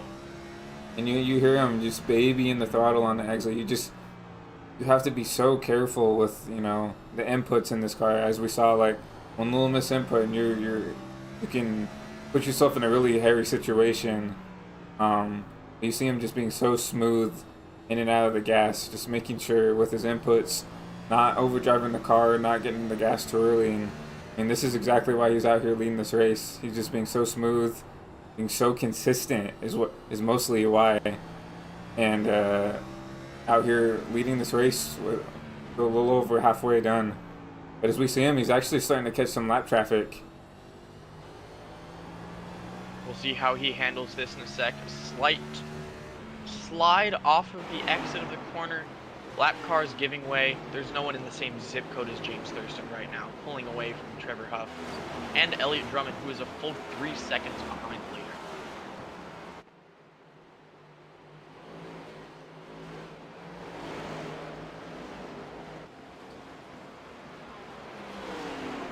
Closing in on the number 57 National Guard car of Michael Deach. Michael moving low, giving room for James. Respectful move. That's what we like to see in the SRL series. Yeah, definitely. That's what we like to see. You always hate to see like lappers that will race the leaders hard and give them a hard time. I mean, if you're slower and you know the leader's faster and you're just pull out of the way, be respectful, and give him the room that he needs to continue to lead this race. Because you don't want to be the guy to wreck the leader. I would know from experience. You don't want to be known as the guy to wreck the leader out of a potential race win. Absolutely, that can put a target on your back for weeks to come. James Thurston slightly losing a little bit of time on Trevor Huff there, back to a 1.3, but in general, he is the dominant car for the second half of this race. Yeah, as we see Trevor kind of getting put in a really weird spot, is he gets doored by the lap car, the number 50 car. Looks like the number 50 got a little upset on corner and made some contact with him. The number 50, no stranger to car contact this race, but that could have ended extremely badly. He may have made an enemy out of the 3. We'll wait and see. All right, now what Trevor needs to do is not worry about that. You know, he has to stay focused.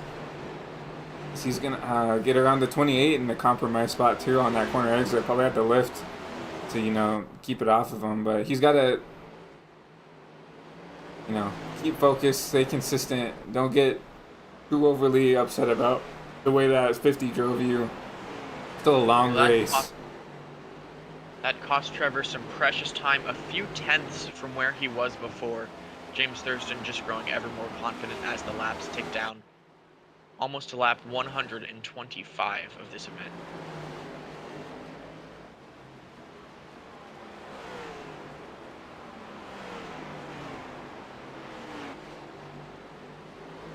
Now it seems all the drivers kind of spread out right now. The closest battle on track right now is between Alexander Schumacher and Dominic Barbagallo as they're going at it for 8th place right now. Barbagallo really pinching him down on entry, trying to take every advantage he can away from Alexander right here.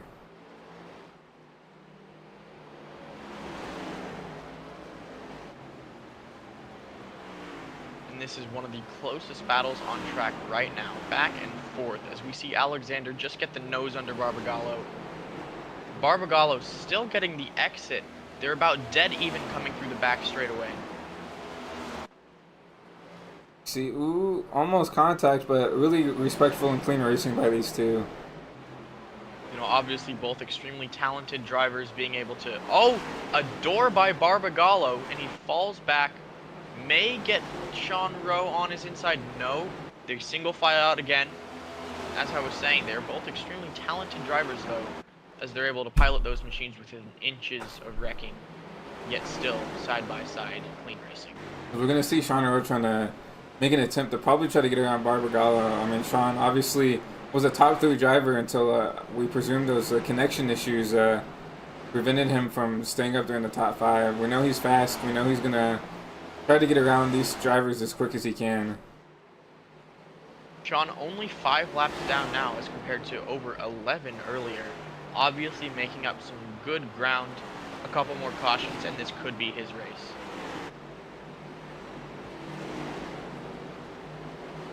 Yeah, I think the one thing that Sean does want to see is a caution, so it allows him to get those laps back that he lost during his connection issues. So, of course, he's going to probably race some of these drivers a little bit more aggressively, maybe force them a mistake to maybe cause a yellow so he can get those laps back.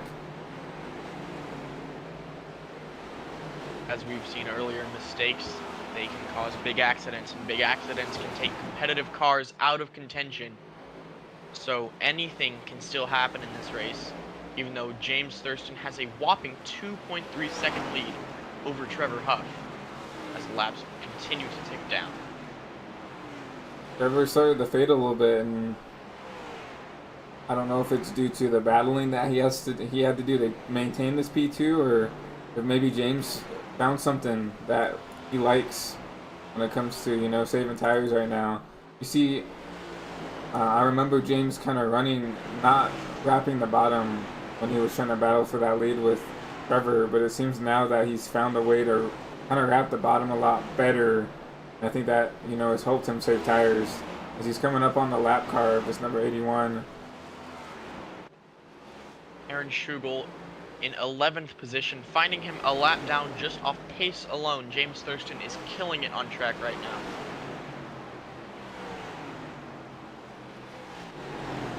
Aaron had a really good run going for him, and then he had just one mistake. One mistake can potentially take you out of the race, and I mean, that's, of course, the race isn't over yet. Aaron can definitely make something out of this still, but for his case exactly, that shows that, you know, one mistake can kind of put you in a way more compromised position when it comes to battling for a potential podium for him.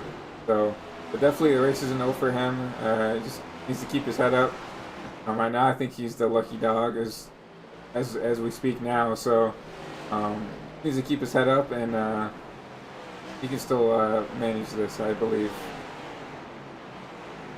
Still 65 laps away from the checkered flag here. Anything is possible.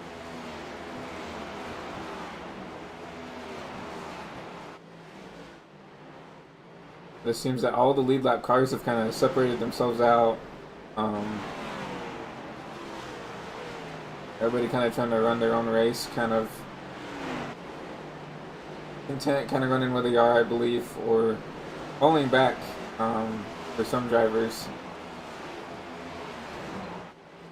For the most part, this race has come down to how well everyone has conserved their tires and their mindset throughout this overall extremely eventful race.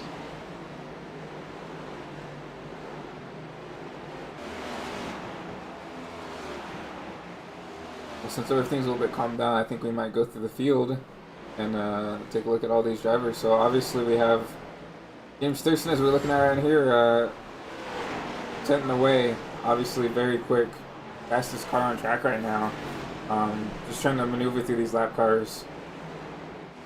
P2 right here. We still have Trevor getting around Floppa right there. Still a really good day for him, leading the first 90 laps of this race. And then you know, fortunately James got around them, but still a really good day for him. Elliott Drummond sitting in P3 right here. What a recovery drive for him. Getting caught up in those first couple of wrecks, but obviously there's some speed underneath that number 2 Ford Mustang as he's driven his way up to third. Blaze McKinney. Another great run for him. Kind of been sitting in this top 5 after the last half of this race has been completed. He's been kind of sitting in the top 5. Benjamin Walker in P5 right now. Probably not happy where he's running. He probably believes he's a top 2, top 3 driver, but fortunately got caught up in some incidences that were out of his fault. But obviously still a long race to go. Definitely a lot of time that can be gained. Walker, no doubt with the pace, able to keep up with the leaders, just has not been his day with things outside of his control, as you said. We have Ollie Reeves right now on MP6. He's been kind of running up in the top 6 all race, so very good, quiet run for him. Luke Mahome running in P7. Really good recovery drive for him after, you know, he's also been one of those drivers that have had a couple of misfortunate events happen to him. Gotten caught up in a couple of wrecks. And the last car on the lead lap is Alexander Schumacher in number 68. Chevy Camaro, a little bit of rear end damage, but a top 10 run for him. Schumacher sitting about one set of turns in front of our leader, James Thurston. We'll see if this plays out long enough for him to get lapped, or if there's an incident before then.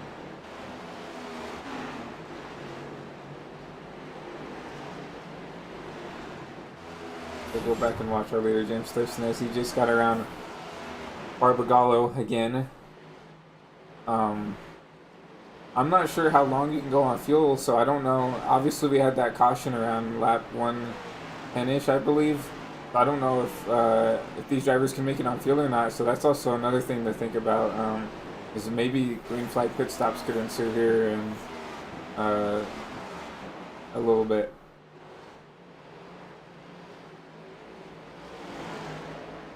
Yeah, and short tracks like this, they don't consume much fuel, but I believe it's been choked down to a 70% capacity for this race today.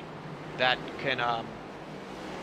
can play out nicely for strategy. Good call by the admins to give this race some more thought and not just drive fast and turn left, which James Thurston is doing very well, but slightly getting gained on now by Trevor Samuel Huff. I don't know if Thurston has managed his tires as well as Trevor, but that remains to be seen as we are on lap 147. See, Barbagallo kind of gave him a hard time getting past him. I think that actually gave Trevor a little bit of front end damage. Take a look at this again. Yeah, just Trevor catching Barb in a really bad spot, and Barb just not willing to let him go. Give him a little bit of front end damage. Probably not. Trevor not happy with that, probably. Obviously, Barb a lap car, and Trevor trying to catch James Thurston for a potential win. Trevor seeming unfazed by that damage, which looks almost as if it's a parachute attached to the front of his car, but still inching closer to James Thurston.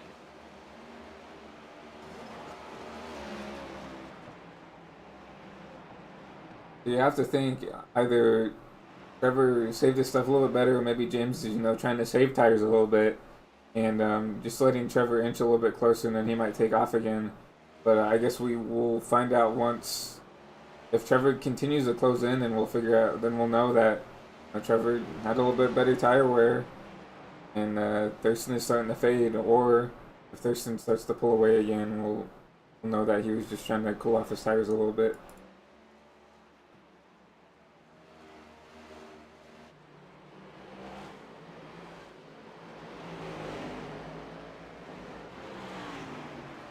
Now we're under 50 to go, actually 50 to go on the dot, 49 now to go, so not that much time left for, especially with these short tracks, while we're running 21-second laps, so 50 laps still quite a bit, but still, not a lot of time for Trevor to go and catch James right here. No, but that ticker there is still counting down. It was 2.3 seconds at one point, now only down to 1.1. James Thurston also catching up on some lap traffic there that could affect the outcome of this race. Definitely, I think right now James catching the lap traffic is actually helping Trevor a little bit, because it seems like James is doing all the work to get around them, and then the lappers kind of just let Trevor go, it seems like. So I think that's allowing Trevor to kind of close in the gap slowly and slowly. Absolutely. That gap visibly shrinking between the two leaders here.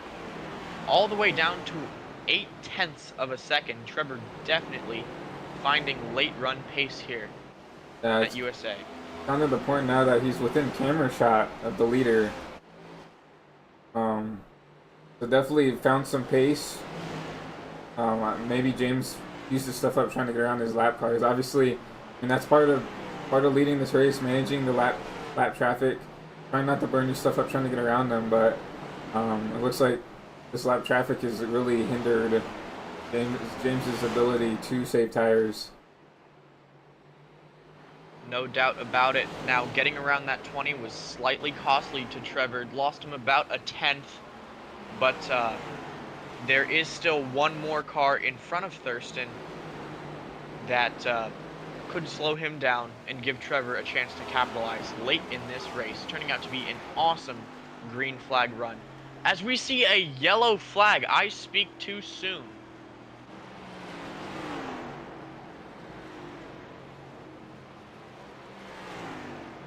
We'll try to find what this caution is for. I honestly don't know if that's what Thurston wanted, or I honestly don't know, because obviously Trevor was catching him, but I don't know if he would have caught him in time. I guess we'll never know, but definitely dramatic. Well, and of course we're going to see these cars go down pit lane. I mean, they've been running quite a bit of laps under these old tires, so basically resets the field. This is not what Trevor Huff wanted, as he was running down James Thurston. Now they'll all be on fresh tires, which Thurston has a slight edge on pace over as they pull into their pit boxes.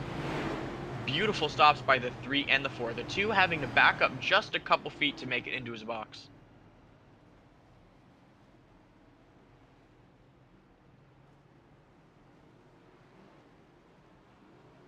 The 3's gonna beat the 4 off pit road. That #1 pit box just shows how important it is to have that #1 pit box. Beats the 4 off pit road, and he's gonna control this race, I believe. It could be anyone's race now as Trevor gains the spot, but Thurston's hungry, and he will do anything to win this race.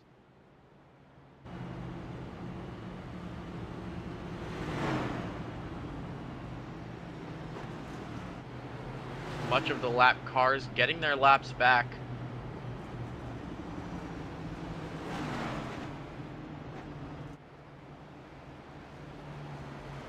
This is also probably what a lot of those lap cars wanted to see. It gives them an opportunity to maybe take a wave. It definitely is what Sean Earl wanted. It's going to allow him to get those laps back from DCing. So this is a prime opportunity for Sean Earl to get those laps back and maybe drive his way back up to these leaders again. We know he's quick. It looks like his car has no damage. So this is exactly what Sean Earl wanted to see. No doubt about it, Sean Rowe going from double-digit laps down, possibly coming back to the lead lap on this caution. This could be the comeback story of the race if he manages to find his way up front near the end. Yeah, I definitely agree. We see Sean right now making his way down pit road. Obviously, with that long green flag run, he's going to have to come down and take some 4 Goodyear tires, but he's probably the happiest to see that caution. Even probably more happier than Thurston. We know Thurston was fading, and we know he's a little bit quicker on the short run than Trevor is. Absolutely, and with the laps less than 40 to go, this leans in Thurston's favor as more of a short run race, but if it remains green this whole time, at the end, Trevor could have a slight advantage, with Trevor also holding the preferred line coming to the restart. Trevor's going to choose that inside. Thurston's going to line up on the outside, electing to not stay behind him. Walker finding his way back up into the second row as the pace car dips down. Christian, take it away. See Barney with the green flag in hand. Trevor's going to lead us to green. Blaze McKinney losing it into the corner. He keeps it straight for the most part. And it's a wreck. And a yellow. And the 3 car spun around. We saw Blaze McKinney. Has major implications. Yeah, major implications for that 3 car. We saw Blaze McKinney right there get upset, and I think there was just a reactionary of the drivers behind him to kind of check up, and unfortunately that caused a big pileup in the middle of the pack right here. We'll go back and take a look at all this. Wait a second. It looks like Blaze might have gotten some help from Thurston right here. It's close. No, actually no. Looks like he might have just lost it on his own, trying to be aggressive, right? 36 to go. I mean, there's not a lot of time left. You have the track position, might as well use it up. But Trevor Huff, after being a top dog all race, just loses it on those cold tires on exit. Also clipping Thurston in the left front. Doesn't appear that Thurston has too much damage, but you can never tell for sure. And in the back, which caused this caution, Barbagallo and once again Mahone getting together. Huge damage. Also the 31 of Ollie Reeves getting involved too. Looks like quite a bit of front end damage for him. Elliott Drummond all the way up in the second position. This has been an awesome comeback from him in those early race incidents. And definitely probably the comeback race of the night for that number 2 car. I think a lot of people counted him out after, you know, having several incidences at the start of this race, but he's shown everybody that he's still a dog in this fight and that you can't count him out. No question, you can't count out the 99 of Sean Rowe either, finding himself up in the top 10 now on the lead lap. This restart could be what he needs to push his way up to the front. Sean Rowe is in the prime position to make his way up through the field right now. Obviously, on, like as you said, Jason, on the lead lap, this gives him prime opportunities to make up positions and make a run at a podium and maybe even potentially a win here. The win could be anyone's at this point in time.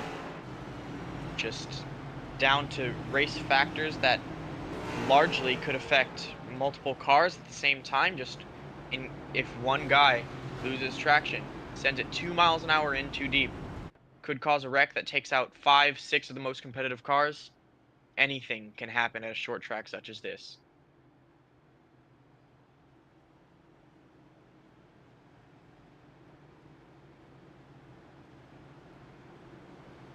See James Thurston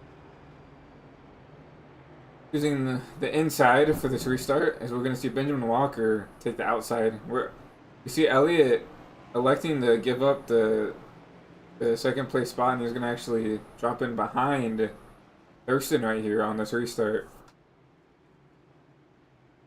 Just a mere 31 laps to go once we hit the line here. Walker loving that outside line on the restarts. And Blaze McKinney, even after that spin, going to be starting P4, second on the outside. Pace car dipping down, and we are green once again at USA. Thurston, Walker dead even through the front stretch. Walker finding that inside groove, slightly loose. Thurston goes wide, Walker goes wide.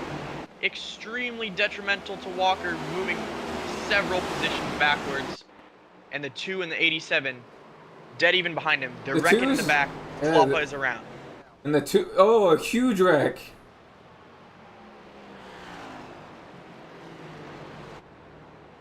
Two of Elliott Drummond involved as well. We'll go back and take a look at that. Huge pileup.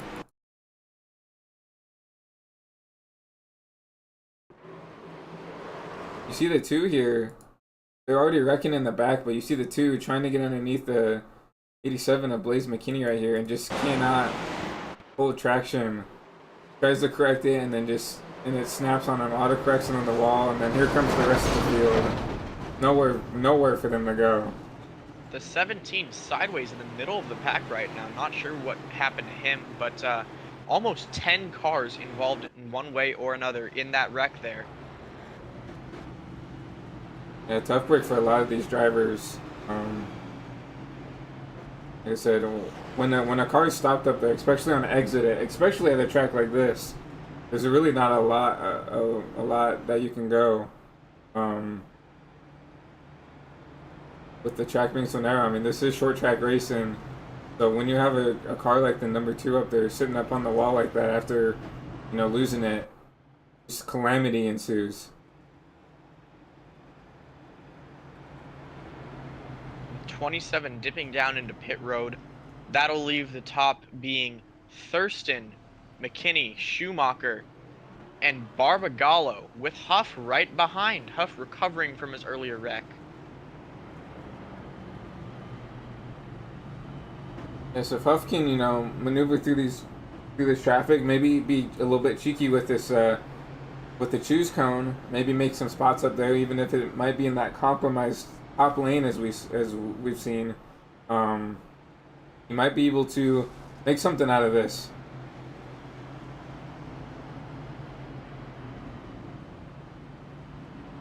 Currently 14 cars on the lead lap. Lots of them wave arounds after those several yellows.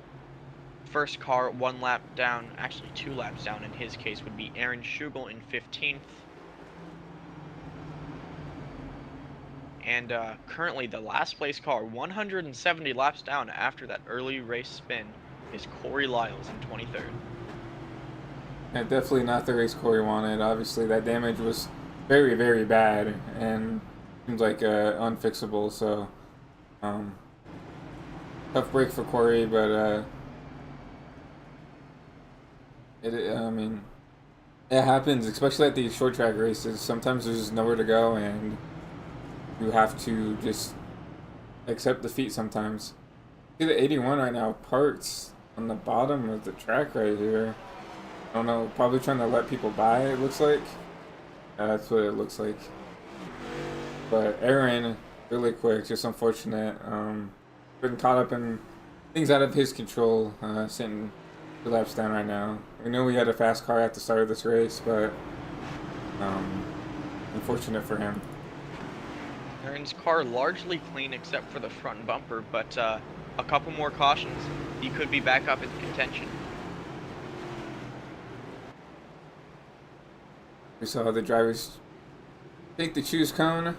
They're sitting on the inside. We're going to have Blaze McKinney on the outside starting the P2 and Barbagallo in P3.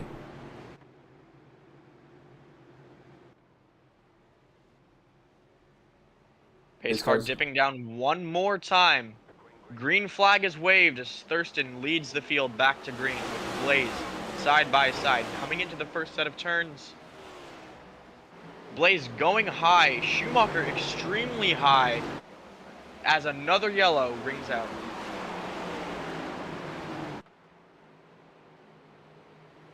You can see some of these drivers just starting to become impatient with how they're racing each other, and maybe out of frustration, maybe out of, you know,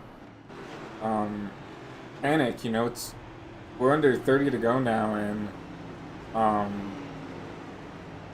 drivers are starting to realize that I need to start making up spots. I need to be putting myself in positions to gain positions, and it's just, you know, causing some reckless driving, I think.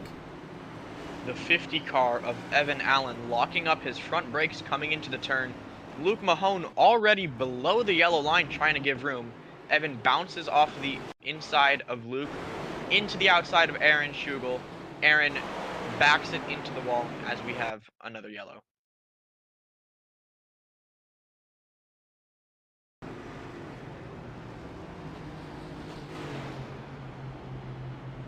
Just 23 laps remain in the AARO Setup's 150. James Thurston in the prime spot, but T. Samuel Huff, Trevor looking right behind Blaze McKinney, back up in the top 3. Yeah, definitely a very, very good recovery drive for Huff as well.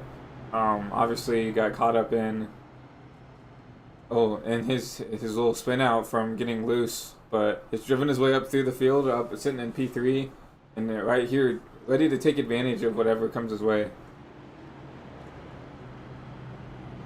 Taking advantage is the name of the game at a track such as this. Thurston obviously has taken advantage of the most, as he's led a great number of laps in this race in that beautiful patriotic machine. Yeah, that car is very, very nice to look at, but yeah, it's definitely James and Samuel Huff right here. Definitely the contenders, you know. Samuel Huff led the first half, and it seems like Thurston has led the second half. So basically kind of split this race in half between leading. But obviously with 23 to go, going to 22, things can definitely change. I believe with these caution laps run and the amount of time left in this race, James Thurston holds a slight advantage with both the front row starting position and his short run speed compared to Trevor. Definitely. We're going to go 22 to go, sponsored by Track Cams. Probably not the sponsorship they wanted plugged in. They probably wanted some green flag racing, but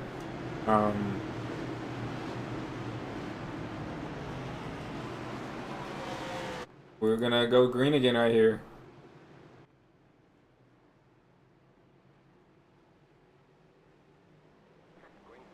Green flag, green flag. Thurston with a really good jump on that inside line.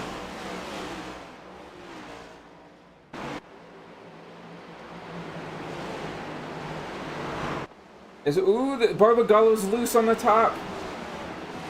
That's going to be another caution. Caution as a 4-5 car wreck on the back straightaway. Take a look at what happened to Barbagallo right here. Just gets loose off the top and just cannot handle it. You see Sean Earl right there, sneaks past just barely past that wreck. Sitting behind Barbagallo as he spun it out, but barely snuck around there. Schumacher had no time to react to that self spin, just noses it straight into the side of the 17. Yeah. And Barbagallo's definitely had an up and down day. I mean, running up in the top 3 at one point, but and he seems to keep fighting and making himself relevant. We'll see if you know, with 19 to go, not a whole lot of time to make up those spots, but still anything can happen, even with 5 to go. Yeah, less 19. So. Absolutely. Now, Alexander Schumacher, can you tell us your perspective on that wreck there? It appeared it happened extremely fast in front of you, barely any time to react. What went through your mind? I was driving the car, and then I saw Barbagallo in front of me, and that was an unpredictable situation. Oh, can't pit because track position. So I kind of fist bumped him with my front of my Michelob Ultra Chevrolet Camaro ZL1. This car is tough as nails, so we're just gonna hang out here. And so far, I've got my engine revs, but I've been in a couple fender benders, and the car's been holding up good. So it's definitely been a really chaotic race, and just hanging in there. That's all that really matters. So I hit him square, and that's kind of all that matters. Track position really matters here. Can't afford to get caught up in the back where everything is. So just got to ride this one out. My steering feels fine. Just talking to a few guys about their situation, it just seems like a lot of tempers here. So obviously understand frustrations here are very high for a short track, but that people are definitely giving it all here with six races left in the season. So No coming up here on the doubt. choose cone. All right. Good luck there, Schumacher, sitting there in the 6th position. Hope you have a good race. Thanks, guys. Take care.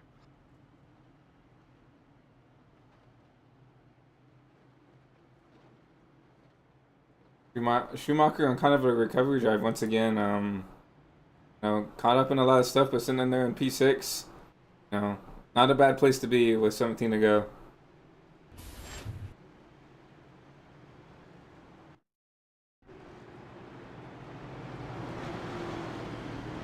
But as we come to the choose cone,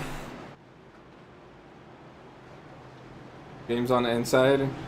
Number 87 is going to be on the outside again. The number 3 of Samuel Huff gonna follow Thurston in. Trevor, a nice shove to the back of the 4, also getting the inside lane on the 87. It appears to be the top 2 that we know and love so well. Oh, Trevor getting a little loose into the wall. And he goes around collecting the 17 too. This will be Trevor's race. And there's no doubt in my mind that that car is pretty beat up now.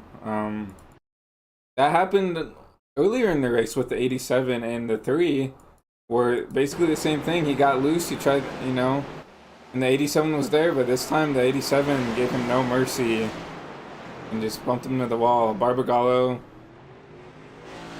hard hit to the 3 car right there. Looks like Not a big mistake by Trevor, just the closeness of the racing here got him dead backwards. He had the brakes locked down, and at that point he was just along for the ride. Yeah. The Honda machine of Dominic Barbagallo hitting him square in the left front wheel. Probably going to be some toe damage for the 3 car. And we see Barbagallo trying his best to get out of it, but fortunately, it's not enough time to react, and obviously the cars probably can just blatantly just couldn't get around the wreck. So tough break for Samuel Huff. Like I said, one of our fast 3 basically all race. But we'll see how that car drives. I mean, he's limping it around the track right now. He's Chastaning in the turn 1. Probably that car is not steering correctly. So. No, and I believe that took away James Thurston's biggest competition. Now Sean Rowe all the way back up into 3rd place. He has the option to choose what lane he wants behind the 87. 87 could go top or bottom. Sean could follow bottom or go top. Very competitive spot that the 99 is in right now. Alright, now this is exactly what Sean wants to see. 13 to go. We're going to be going, what, 11 to go when we go green again. And Sean, we know, is fast. I mean, he was up here competing in the podium before his connection issues. So we know Sean is an aggressive driver as well, along with Thurston, and we know they both are hungry for a win. So, and another thing is, I don't think Thurston has really raced around Sean at all this race, because if Thurston hasn't been in the lead, he's been only battling the 3 car. He hasn't really got a race around Sean Rowe. So we'll see what if Sean can put himself in a position to maybe compete for this win. I think Sean absolutely has the talent, and he's PBR's biggest chance to win right now with the next farthest back PBR driver 16 laps down in John A. Smith.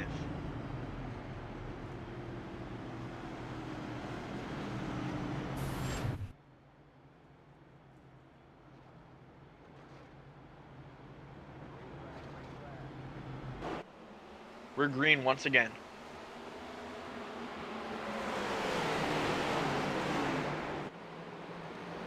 I do not see James Thurston at all. No, it appears James Thurston was sent to the back of the field, which means that Blaze McKinney is our current leader, with Sean Rowe just a couple tenths behind. This completely changes up the dynamics of this race extremely late. With only 10 to go, this could be Blaze's race to lose. I mean, As a car smacks the inside wall, he's slow, he's straight. Will this be a yellow? Yeah, the 10 of Jason Alexander. Jason got loose, hit the inside wall, but it looks like he's trying to limp it around. Looks like it's going to stay green. Out of harm's way as we continue this battle for the lead. Sean Rowe trying his best to hunt down the 87 of Blaze McKinney. Laps winding down, just 7 to go after we hit the line here. Anything can happen. Sean Rowe has to be as aggressive as possible. We know Sean is aggressive, and we know he's hungry for this win. He's inching closer and closer on entry as we have a caution. Oh no! A car around on the back straightaway.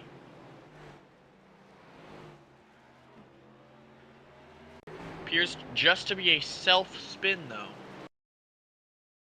It looks like number 68 of Alexander Schumacher getting a little bit loose, trying to save it, and then it just snaps around on him. A little nose on the inside wall, but not too much damage. But this is exactly what Blaze McKinney did not want to see. I mean, he had a pretty decent gap to Sean, and I think this was his to lose without a caution. Schumacher just had the wheel slightly turned when he hit a bump on the outside lane of the track. That upset the car too much, just sent him straight around. Not much damage to him though. The only thing he should be worried about is the sliding from the tires. But Blaze McKinney, probably not happy with the position he is in now. Sean Rowe is going to try every single trick in the book to get this W.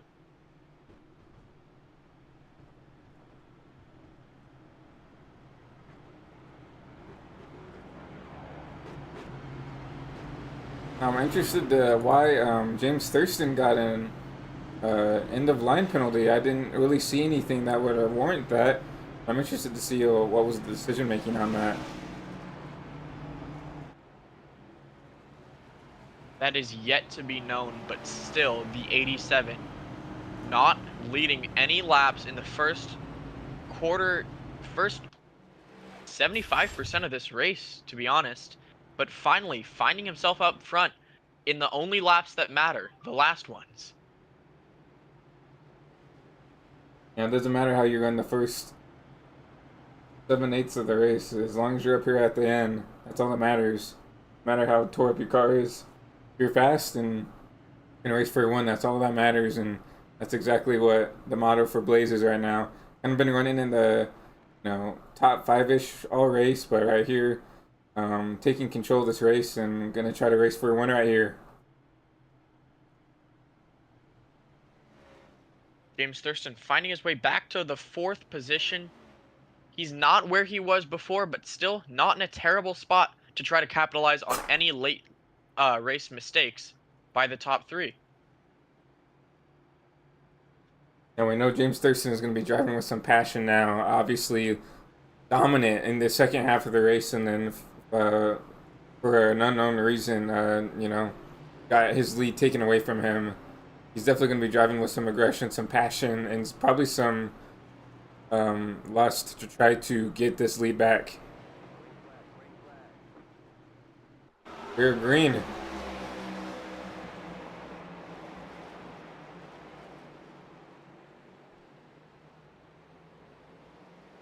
Some blinks by Blaze McKinney there, his car disappearing, but still 2 car lengths over the 99 of Sean Rowe as James Thurston gives the bumper.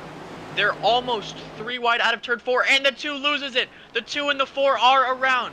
We will have another caution here, which will be a green-white checkered finish. We're going into overtime.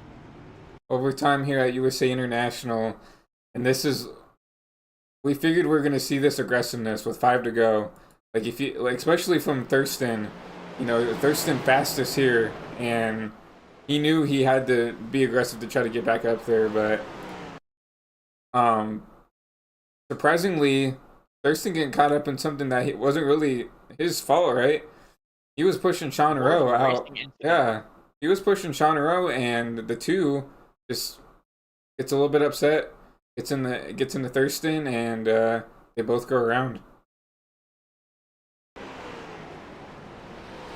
Sean Rowe probably hoping for a better restart here. He fell too far behind the 87 in order to get to a point where he could make a move, in my opinion. But now he has a second chance. He's going to go at it as hard as he can.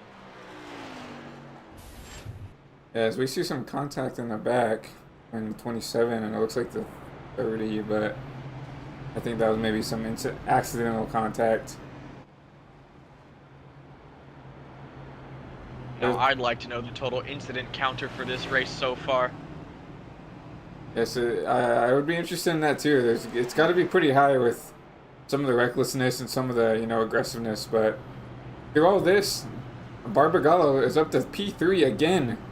After everything is ensued, he's back up into a podium position right now. He is in a prime position again. Everyone here has an equal shot of winning, in my opinion, just with the uncertainty of what this last restart holds. And we see the 82 of Joseph Lewis sitting in P4. We haven't heard from him all day, and he's right up here with this green-white checkered. But depending on where he chooses, in a position to put himself in the victory lane.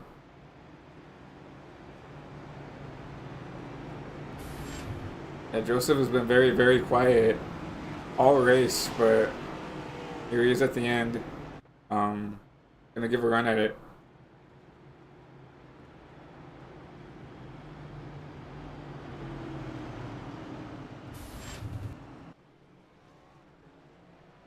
We're going to the choose cone right now. Sean Rowe decides to pick the bottom with McKinney. Joseph Lewis gonna pick the outside. That's gonna put him in P2, side by side with Blaze McKinney right here. This is a prime opportunity if he can get a good restart to give him an opportunity to win this race.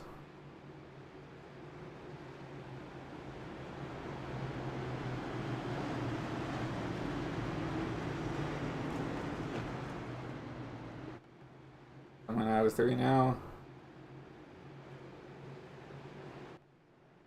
Barney's got the green flag. We're going in NASCAR overtime at USA International.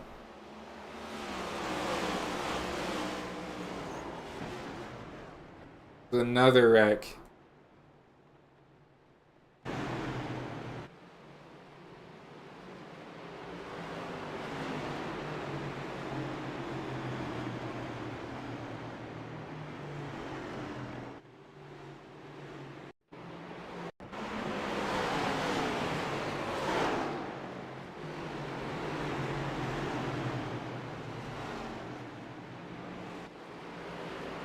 And I noticed this now. John Rose started in the back for this last restart. Wonder what was that about? It looks like the 10 car for this caution. It's kind of spun around here by another. I don't know if he got loose. We'll go check this out real quick. Looks like he goes up and doors the 27. I don't know if he got tight or if they just lost it, but coming up here, he's gonna get into the side of the 27. Gonna spin him out. Maybe he's reacting to the 3 car coming up the track a little bit. But yeah, unfortunate for Jason there.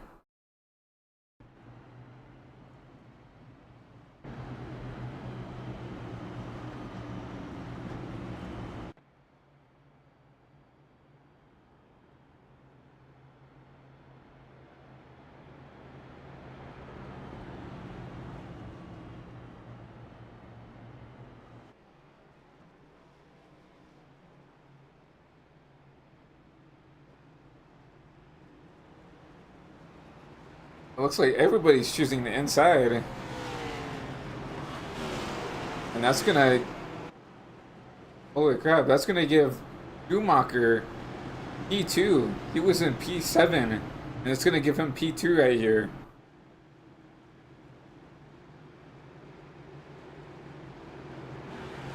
Very interested to see why everybody decided to choose the bottom and they allowed these other drivers to gain so much track position. The pace car's coming in this time. Barney's gonna have the green flag. And we're gonna go some more NASCAR overtime at USA International.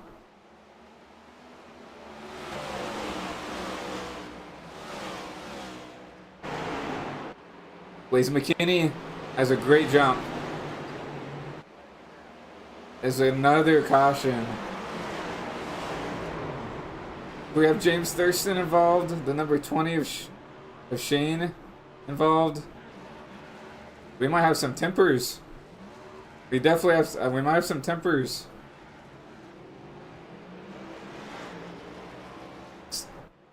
Oh, James is trying to get that car spun back around. Let's take a look at what this is all about.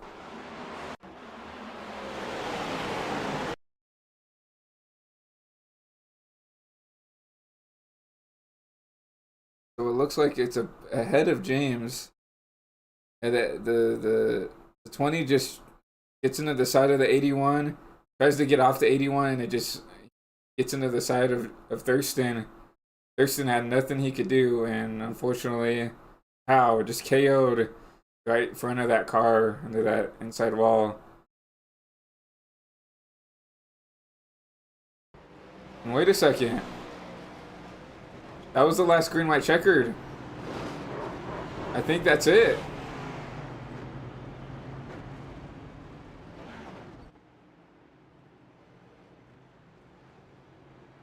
That's going to give Blaze McKinney the win here at USA.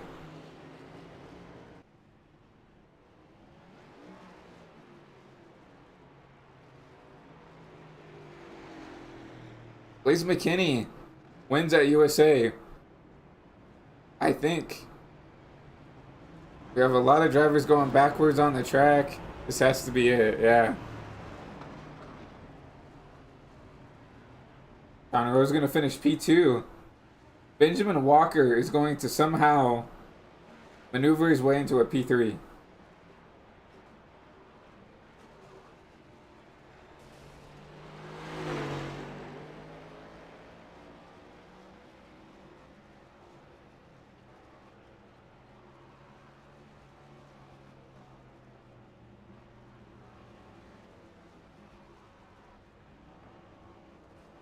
It seems like we've lost my co-broadcaster, Jason Beckman.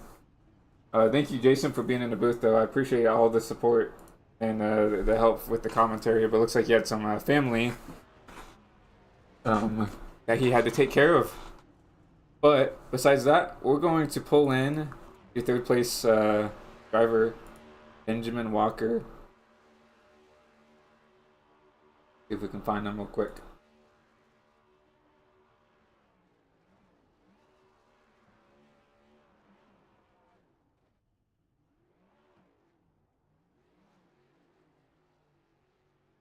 Do not see Walker in the booth.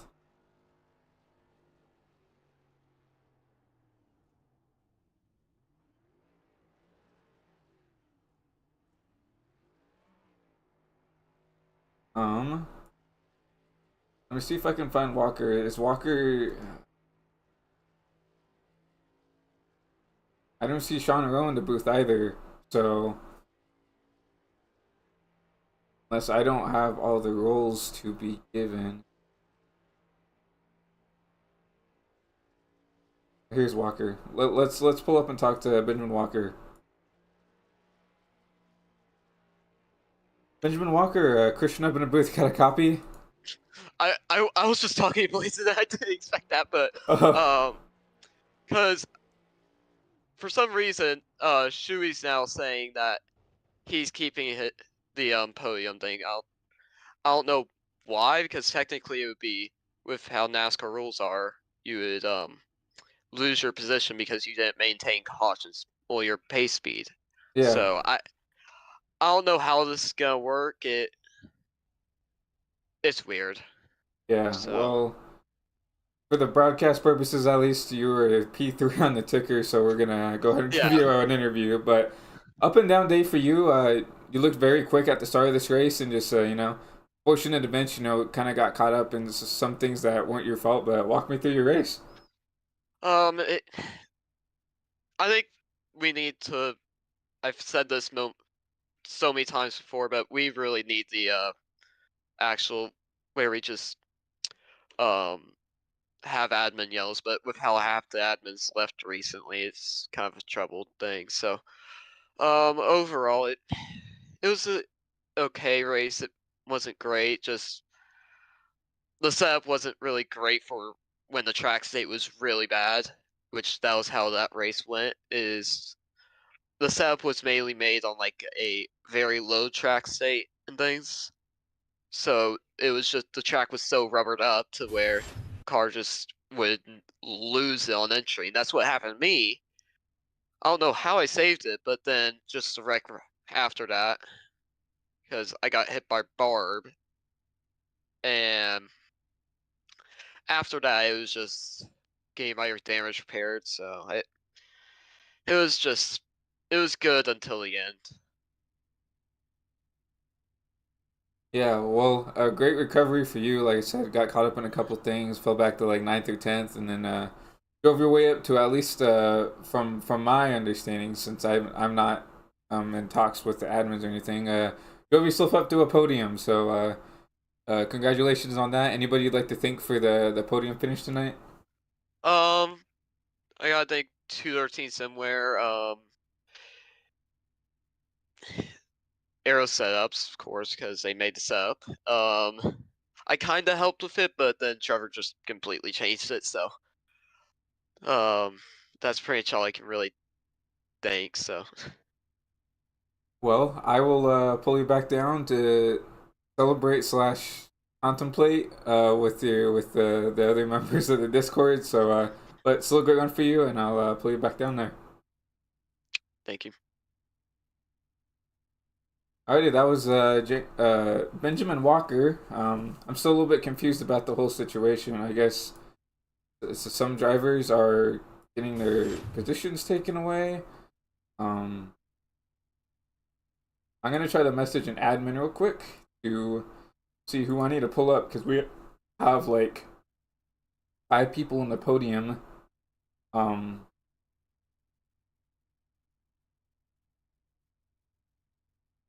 Thing for getting interviewed, and I don't know if I'm supposed to be interviewing everybody.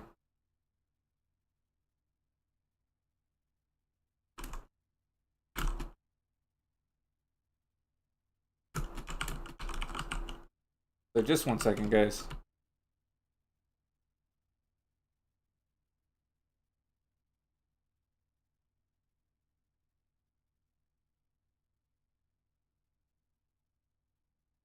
I don't really know who to message in this league, though, who to pull up. So what we're gonna do is we're just gonna pull in our race winner, Blaze McKinney. I do not see Sean Rowe in the booth at all, and I guess if and we'll call it a night. So let's go up and pull up your race winner, Blaze McKinney. See if we can find it if he's still on the track.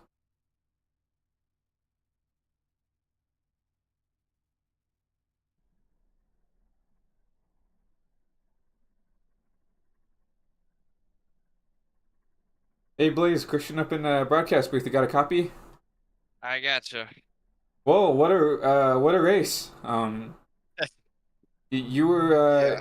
kind of running up in the top 5-ish area, and then at the end, some chaos ensued between the leaders and stuff, and you found your way up into the lead. So walk me through your race.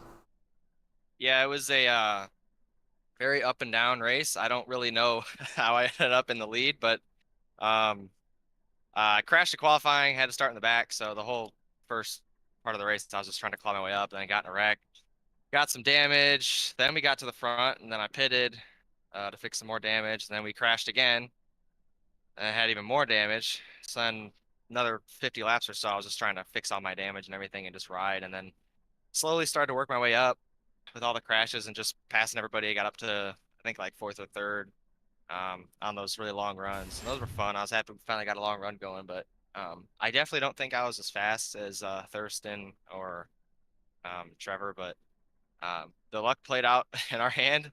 The seas departed for sure. I don't know how it worked out for me, but it did. And once we got out front, I mean, the clean air was just insane. Like the car drove so much better out front. So once we got out front, it was just smooth sailing and just had to get through all those dreadful cautions and somehow ended up in victory lane. So happy to finally get another win this season. Yeah, definitely a great drive for you. Anybody you'd like to thank for your win tonight? Glenn Bundren, wish he was here tonight. Had some emergencies to deal with, so hopefully he'll be back with us next week.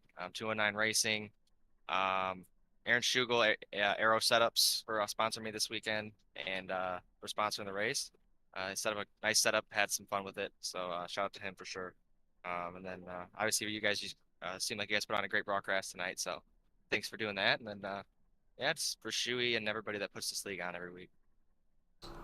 Well, it's my pleasure. Thank you for allowing me to come in here and try my best to put on a good show for you guys. But I'll drag you back up to your team chat, and you can celebrate with the people you need to. But once again, great win, and hopefully we'll see you here next week. Thank you. Oh yeah, that was Blaze McKinney, your winner here at USA International Speedway. But besides that, guys, we'll walk you through your results, and we will send you home.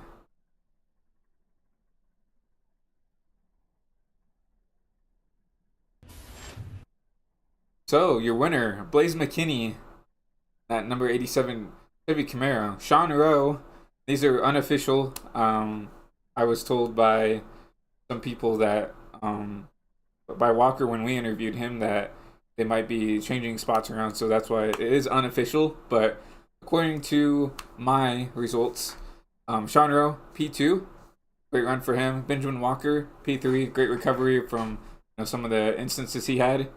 Jonathan Leaguer comes out P4, great run from him. Very quiet, never really heard from him all race, but he's going to come out here with a top 5. Aaron Schugel, same thing with him. Really quick at the start of the race, kind of got caught up in stuff, but somehow squeaked his way into the top 5. James Thurston, P6, probably not very happy with his result. Very quick all race. Just got caught up in stuff at the end. Alexander Schumacher in the number 68 is going to finish P8. P9 is going to be Dominic Barbagallo. Good top 10 run for him. Dane Imantoya going to finish P9 in that number 20 car, 2 laps down. Jason Alexander is going to round out your top 10. P11 is going to be Joseph Lewis. P12 is going to be Trevor Samuel Huff. Really disappointing for him, probably too. One of the quicker drivers here, just got caught up in stuff at the end, just like Thurston. Evan Allen, P13. Elliott Drummond, P14 once again, was up there towards the top 5 all race.